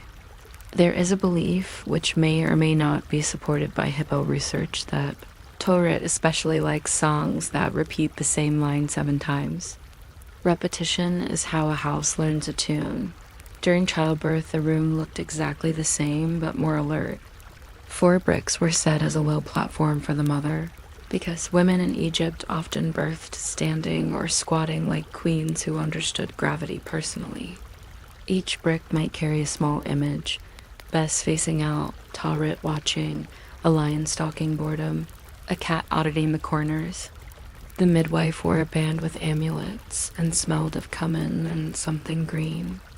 She knew spells, yes, but also water's temperature and when to tell a joke.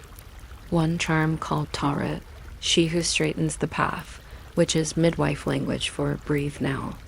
Another addressed Baze as lord of the bedchamber who likes a good story, and people obliged. Telling stories between contractions because stories widen time. After, the amulets were set on the baby's headdress like medals. The baby's first night was treated like a festival on very small plates.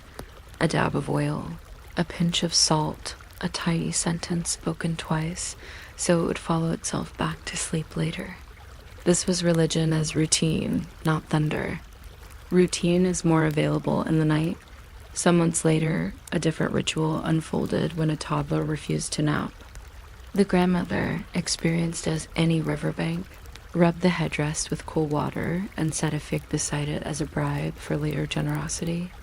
She tapped the plaque of base with one knuckle. Make a face, she whispered, which is both instruction and prayer.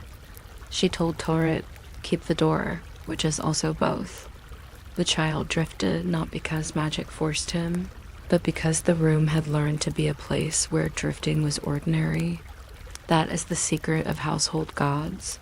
They don't wrestle sleep into the house. They make the house practice sleep until it arrives from habit.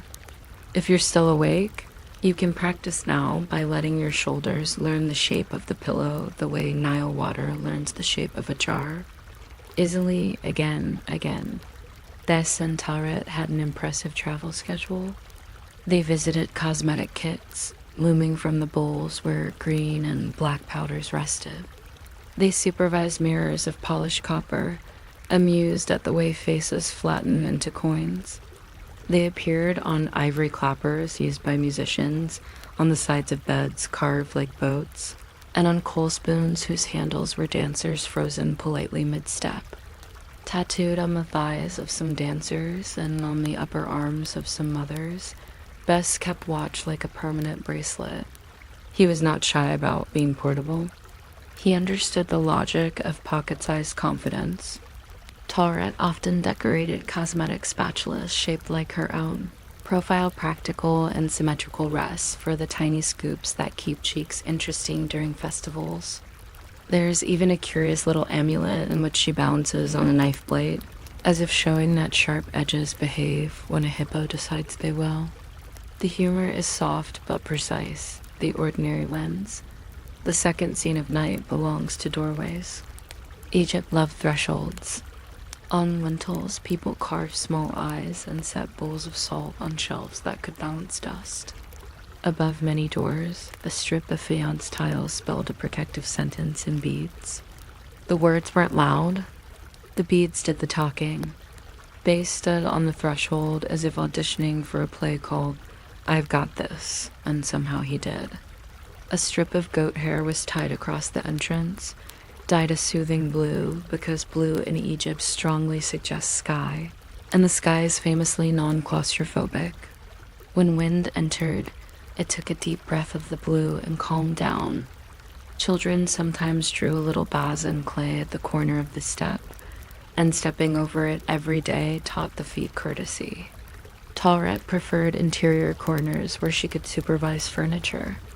A chair that wobbled near her tail often stopped embarrassing itself. When storms sulked or the desert decided to sound like sand remembering adventures, the house tightened its posture. Men brought jars from the roof inside. Women set heavier stones on lids. Base on the wall made a face so ridiculous that thunder felt outperformed. Tales were told then, the kind that fit the room like a blanket. One favorite was how beer and red dye once saved the world from a goddess's temper. The lesson is that naps and snacks can prevent history. Another told of the time Bess snuck into a dream to show a boy how to whistle for rescuing cats, which is a skill every city could use. The house understood itself in stories, the lintel's strength, the bed's humor, the bowl's patience, the lamp's memory, the door's improved manners. If some story included crocodiles, Taret allowed it only if the crocodiles minded their etiquette. They usually did dot in the market. Household gods were as common as vegetables and felt equally necessary. A stall near the potter's court sold plaques glazed in blues that pretended to be the Nile. The seller arranged the pieces by expression. Comedic ferocity here. Calm optimism there, eyebrow experiments over to the side. People shopped by personality. We need a stern little one for the pantry, a customer would say, and a festive fellow for the nursery. Taret charms were passed between friends when pregnancies were announced, sometimes with an extra knot tied for perseverance, sometimes with a tiny bell. Because quiet celebrations deserve small sounds, the smith engraved names into the backs names of mothers, babies, and sometimes of beds. A bed with a name is like a boat with a name. It behaves magnificently. The third scene slowly belongs to dreams, which Bez both edits and produces. He runs a dream studio where sets are safe and props are padded. If a dream threatens to become a chase, he moves a wall 2 steps closer and adds a door that opens onto a garden where the only urgency is ripening. If a dream includes a river, Talrit appears in a side boat with snacks and a lecture on not leaning too far over the side. If a dream features the family courtyard, it will generally be swept already. If a relative arrives to argue, Thus hands them a tambourine, which forces rhythm into the conversation. Dreams in this house often involve reorganizing things' trunks, jars, the calendar, because organization is just the unconscious practicing affection. Sometimes the dream offers a sentence shaped like advice. It is nearly always something the household already knows, like place the broom handle down, or boil water after guests leave, or people who label jars sleep better. One very famous dream, recorded on a shard by someone with neat handwriting, simply read, "Use the good blanket." Meanwhile, real things continue. A cat selects the precise middle of the foot of the bed to occupy. A breeze learns to be polite at the window. The lamp pool shrinks in the measured way oil pools shrink when they've taken vows. Base, carved or painted, looks forward a little past the room as if reading a joke that won't be funny until morning. Talrit keeps one palm open, reminding everyone that tenderness has hands. The quiet is almost audible, like the sound of the Nile thinking of lotus roots. A cobweb considers being art and decides yes. A water jar astonishes itself by how cool it remains. Someone in the next room coughs once, as if to remind the story it has an audience, and then agrees to silence again. In the deep night, soft humor attends the inventory of luck. If too much thinking tries to enter, Base stands on it gently. No sandals on the bed, he seems to say, because too much thinking always wears sandals indoors. A scorpion, deciding against a visit, finds a crack that Talrit has quietly closed, and scorpions are excellent at reading room tone. A mosquito tries politics near an ear, but the ear has joined a union with the rattle and refuses to negotiate. Somewhere a bread jar settles on its shelf with the firm note of a decision well made. The house is full of tiny agreements, lids to rims, knots to strings, mats to floors, shadows to corners, gods to chores. It feels boring in the richest way, like a meeting where everyone already agrees, and the snacks are good. By dawn, the fourth scene begins, a simmering of daylight where amulets enjoy being noticed. The house stretches. Names are said again in the morning voice that sounds like water poured low to avoid splashing. The headdress releases its captive neck with professional courtesy. The minute rattle goes back on its little hook as if it had been working a night shift. Someone wipes Bez with a cloth because Dust loves sculpted faces. He accepts it as applause. Talrit receives a little dish of milk near the kitchen. No one expects her to drink it. It's a gesture that tells the day how to behave. The family likes to test the sistrum once, very quietly, to see if metal is still aligned with patience. It is as they leave the bedroom to fetch water and count bread. The household glances back at the guardians, the way people glance at a list to make sure they are still themselves. The figures stay, obviously, but it feels like they nod. Base keeps his comical ferocity. Talrit keeps her poised kindness. They are good at continuity. If you are still awake, you can borrow that continuity as you breathe. Imagine placing a miniature Bess on your bedside table and assigning him the task of guarding your next thought from unnecessary effort. Imagine inviting Talrit to hold the door while you step into rest, as if rest were a courtyard with sun arranged properly on the tiles.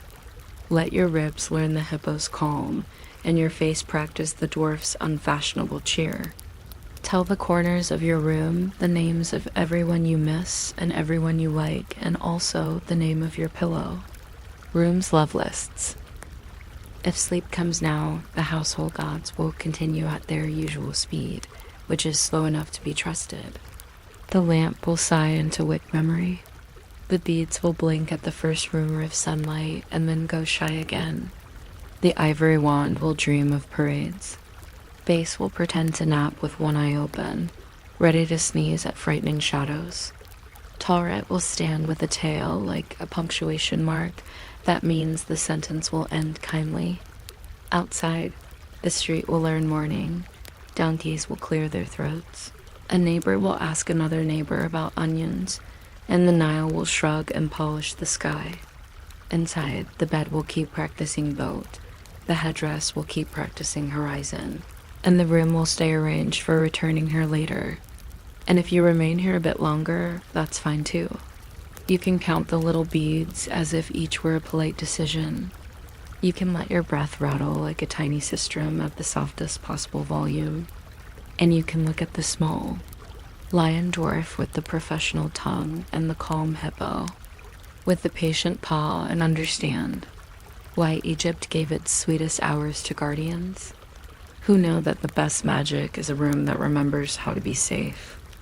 You might not expect time to live in a jar, but in Egypt the hours sleep inside a wide stone bowl that lets water think in small, even drops.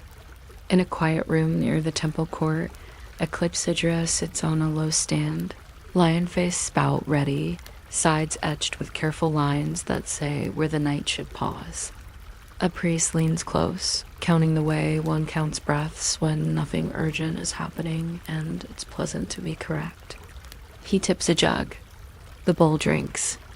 The first thread of water slips from the mouth and begins its patient speech. Somewhere outside, sandals whisper on limestone, and somewhere higher a star practices appearing. If you're still awake in a few minutes, you might subscribe, or you might simply decide to let this clock keep track of sleeping for you. Either way, the bowl is on duty and takes notes very discreetly. The room is orderly in a way that makes yawning feel well managed. On one shelf, reeds trimmed to fine points lie like thin cats.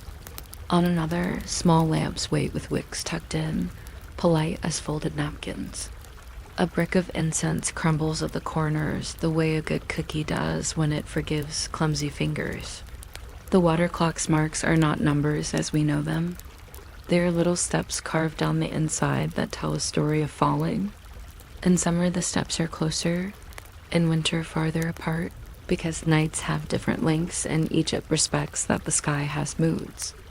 The priest keeps a tally on a shard of pottery, nothing grand, just a broken rim made valuable by attention. He murmurs the names of the hours as they wander past. The first place of darkness, the second, and so on, until we reach the kind hour where dreams fold laundry. On the wall, a simple drawing shows the night boat of Re moving through 12 caverns.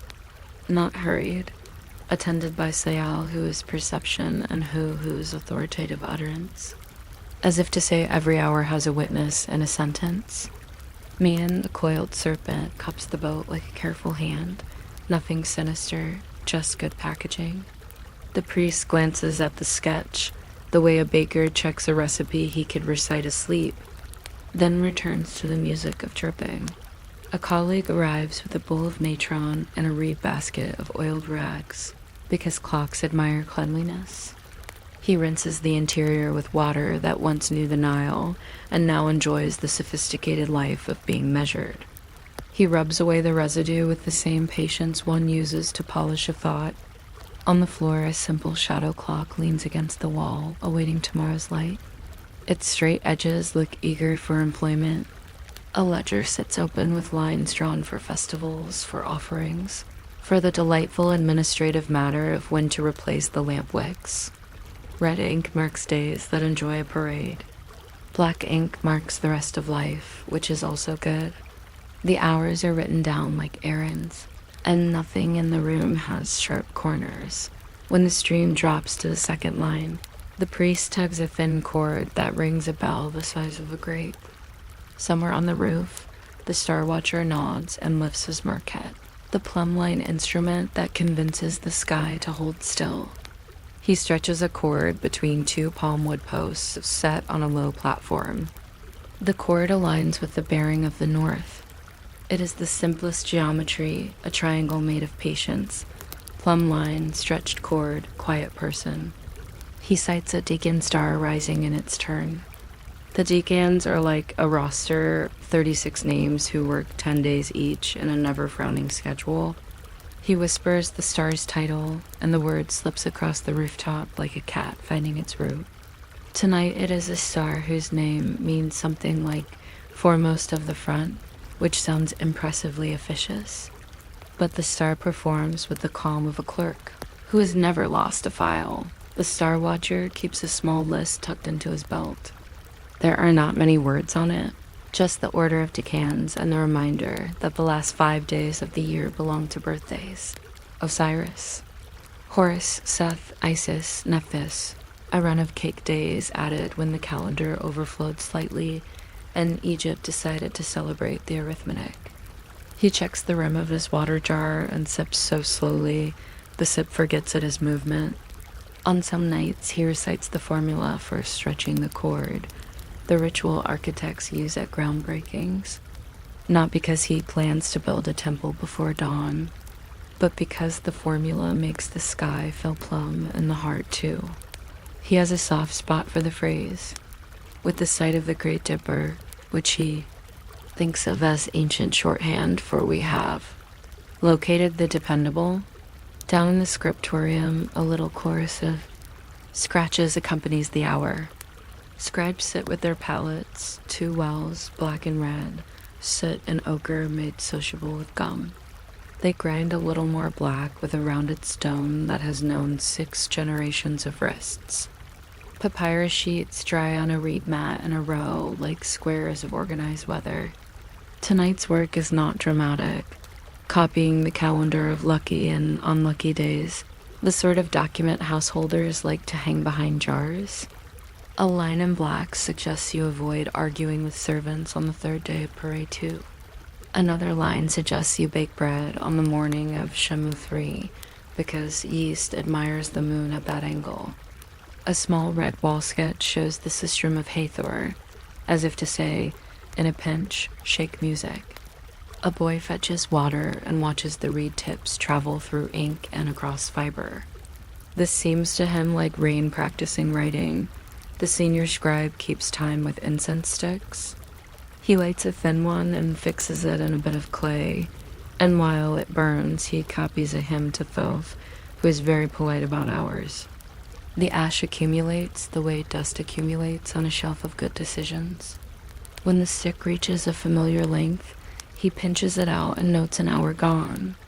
He has a shadow clock for daytime and a water clock for night, but the incense keeps his desk on schedule, and the smell convinces the mind to work evenly. He leans back once and watches a tiny beetle inspect the letters. The beetle clearly approves of the spacing. On the platform, a cat claims a scrap of papyrus and dreams on it, obligingly flattening the fibers. Everyone in the room understands that this is also a form of proofreading. Back in the clepsydra room, the waterline descends to the mark that tells the kitchens to begin their pre-dawn loaf. A boy runs the message along the dark corridors, pleased to be a courier for the hour. In the bakery, an oven sighs. Flour remembers a field, and a jar of sour mother offers itself like a sponsor. The baker kneads with the exact tempo of 50 drops per minute. If you ever wondered why Egyptian loaves have such agreeable patience, you can thank the water clock for pacing the palms. When the dough rests, the baker leans on the warm bench and scratches a tally into his own ostrakhan. Bread and time share a recipe. The second long scene belongs to roofs and courtyards. Egypt knows that night is just day without brightness, so the city behaves like an accountant finishing the day's column. On a flat roof, a family leaves a jar under the open sky to collect cool. A girl counts the slow steps of Orion's feet and tries to match them to her pulse. Her grandmother tells her that star names are like nicknames for hours. They make time friendlier. Across the alley, a guard at the nilometer rests on the stair and talks to the carved cubit marks, as if they were old neighbors on their stoops. He knows which step corresponds to harvest will be cheerful and which to people will discuss the price of onions longer than usual. He runs a finger over the numerals the way you pet a sleeping dog, and the stone pretends not to like it while clearly liking it. On a wall near the roof ladder, someone has drawn the night boat again. This time with quick strokes, the crew is simplified to essentials. At the prow stands a small figure of the king in perpetual duty. At the helm, a particularly competent god, whose name translates to navigator. And around the boat, the coils of Mihain like a scarf. There is a tiny note scratched below. Remember to repair deck plank. A piece of humor that makes everyone fonder of mythology. Also drawn in the margin is a protective loop, the sign that keeps biting things from treating human skin like an idea. Over the parapet, the desert breathes a temperature that has the good sense to soften before it arrives. A jar sweats lightly at the neck and is forgiven. The night's hour shakes hands with the next. From the roof, the scribe can see a faint glimmer in the scribal court where pellets lie like twin moons. He imagines the red and black wells as little versions of the two lands, desert and river, both useful, both needing balance. He returns to his work and writes the epigonal days at the end of the year, the extra unit of kindness that makes the calendar truthful. The line for Osiris's birthday receives an extra flourish. He respects a god who rose to the occasion of being a calendar lesson. A young helper carefully copies the water clock diagram that includes seasonal adjustments. He likes the way the grooves carve time into slopes. He has heard that some clocks are carved as cones, others as cylinders. He writes both down because he is studying to be a person who remembers the shapes of answers. When the clepsydra announces the middle of the night, the temple is almost cheerful about it. The middle hour is for checking doors and the attitude of lamps. A caretaker walks the colonnade and listens to the columns enjoy their echo. He stops at one and taps it with his knuckles. The stone returns a note like a deep bowl. He taps another and gets a higher tone, as if the columns practiced a scale. At the sacred lake, a ripple practices arriving at a reed and reconsidering. The caretaker leans on a lintel smoothed by hands, and in his pocket rides a little figurine of Hay, the god of a million years, who kneels with palm ribs that mean many held like joy. The figurine keeps him company the way a pocket stone keeps a thought-steady dot in the houses. The hours walk around softly and take inventory. A woman pauses at her threshold and whispers her family names to the lintel, the way people today whisper Wi-Fi passwords to guests casual. Generous, mildly proud. A boy wakes, drinks a cup of water, and goes back to sleep in the exact shape he left. His headdress knows how to keep a reservation. A cat patrols the courtyard and salutes the bread jar without stopping. Somewhere a reed mat is rolled up with a courteous hiss that means tomorrow will need floor space. The hour glances at a sleeping basket and notes that its weave is holding. It sets down a check mark for the sistrum and another for the broom that has learned where to lean. The hour keeps impeccable yet harmless records. The third scene belongs to the day before it begins. In the scriptorium, the senior scribe adds a heading to a papyrus that forecasts good hours and questionable ones. He writes that the third hour of morning is favorable for boat travel, the fifth for letters, the sixth for tiny repairs to sandals, and that the ninth is best used for doing nothing in particular, a rare official endorsement of idleness. He illustrates a shadow clock with a little man who appears to be considering a nap beside it. Beside the diagram, he puts a note, if cloudy, trust your stomach. It is the sort of scientific footnote that makes sense to anyone who has ever lived in weather. Asterisk, asterisk. A colleague composes a schedule for the bark of almond to visit the river during the festival. Pick up singers at the west gate. Meet the estate's boats at the dock that remembers last year. Pause at the place where fishermen wave in a very specific style. Return by the canal that behaves itself. He draws small loops to indicate songs and small squares to indicate offerings. The page looks like a map of reasonable happiness. He adds the warning, avoid the fourth inlet. It enjoys sandbars. Someone else prepares a list of oils to be warmed by the second hour. Lily for the statue, moringa for the priest's arms, cedar for the wood that enjoys cedar. The lists have red dots like soft cherries between items.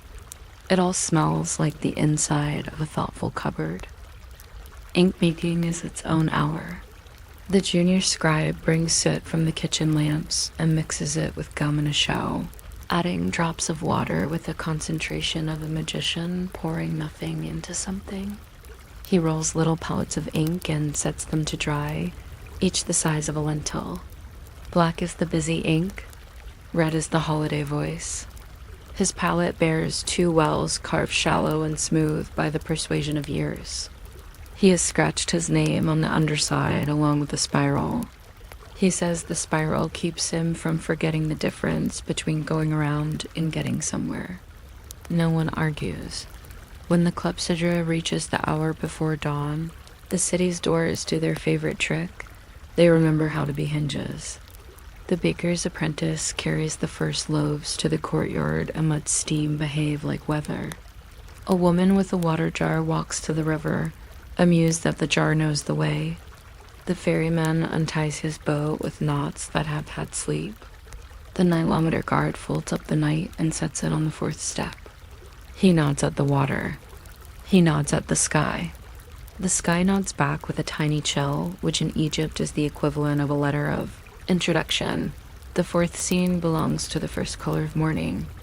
The Star Watcher lowers the merkhet cord and coils it over his hand, a gesture that makes an hour click close like a box. He writes a small note on his ostrakhan, not for the archive, but for himself. Good stars, no wind, water obedient. He likes to begin days with compliments. The priests in the water clock room pour out the remaining minutes into a jar. Not because you can save time for later. The jar is not that kind of fantasy, but because it feels polite to thank water for counting. They rinse the bowl and cover it with a linen cap. The linen remembers the shape of calm dot in the courtyards. People sweep with that particular Egyptian broom made of tidied twigs, drawing the night off the stones without scolding. A child practiced at small responsibilities carries yesterday's shards to the pile where records retire. He chooses one piece and experiments with writing the names of the months: Thoth, Peofi, Aethir. He loves the leap to the 5 extra days and the idea that calendars sometimes become celebratory by accident. He draws a crooked little water clock and gives it a smiling spout. He will leave the ostrakhan on a ledge. In a century, someone will find it and feel recognized. On a narrow street, a shopkeeper sets out small shadow clocks for travelers. Each looks like a palm-length trough with a gnome on and marks incised where the day likes to stop and consider itself. He demonstrates one with his hand, showing how the line slips from mark to mark with the vigor of a polite ant. He suggests that even when the sun hides behind a thin cloud, the clock forgives easily. A customer buys a cheap model and promises to use it when scheduling naps. The shopkeeper approves of this application. Napping and navigation are cousins by the river. Fishermen launch at the second hour when Glaire's reasoning with water and scales look like sentences. A farmer glances at the sun and measures it against the wall of his house, where the noon mark is etched so lightly only he sees it. He has his own calendar scratched inside the doorway. Seed, weed, harvest, rest. Aket pere shamu. Flood, growth, heat. And a column for what the children learned this week, which currently reads cat kindness and rope knots. Calendars thrive on such variety. If you're still with me, you could let the water clock keep counting while you stop. Imagine the bowl wide and helpful, every drop an exhale that chooses a line and rests there. Picture the Star Watcher rolling the cord with 2 fingers and setting it down, the same way you might roll a thought and put it softly at the edge of the bed. See the scribe wiping his reed, placing it in the groove, and closing the palette with that tiny clack that says the sentence is complete enough. Time here is a friendly animal trained to sit and stay. You do not have to throw anything for it to fetch dot when day finally unwraps the temple columns, and the paint remembers its colors. The Klepsidra room is already quiet. The bowl is a mirror now. The lion spout rests. The bell the size of a grape waits for the next darkness. The ledger, dotted with gentle red circles, dries in the open air. On the roof, the star names fold themselves like linen and wait for night shift. Down below, bread proves itself and is allowed to be bread. In the city, doors open at the correct angle for good luck, which is to say, not too wide. Cats confirm the hour by the stretch of shade on a stair. People begin their errands at a pace taught by many drip-drip-drips that have persuaded the country to prefer moderation. And if sleep chooses you now instead of breakfast, no one objects. The jar will store your remaining minutes without judgment. The deacons will keep their roster whether your eyes watch or not. The scribe will put a red dot where you left off and leave it there like a cherry on a calm cake. The Nilometer will remember your step and keep your place between harvest cheerful and onions discussed. The water will continue its old course, and a quiet god of perception will witness, and a god of words will nod that the sentence of this night can pause at any comma. The bowl will breathe in its stone way, counting nothing loudly, and the city will proceed at the slow speed of exactness, while you drift a little farther than the second line, a little lower than the third, and then lower still, past the mark where dreams fold laundry and into the hour that keeps no records, only the comfortable memory of having been measured enough.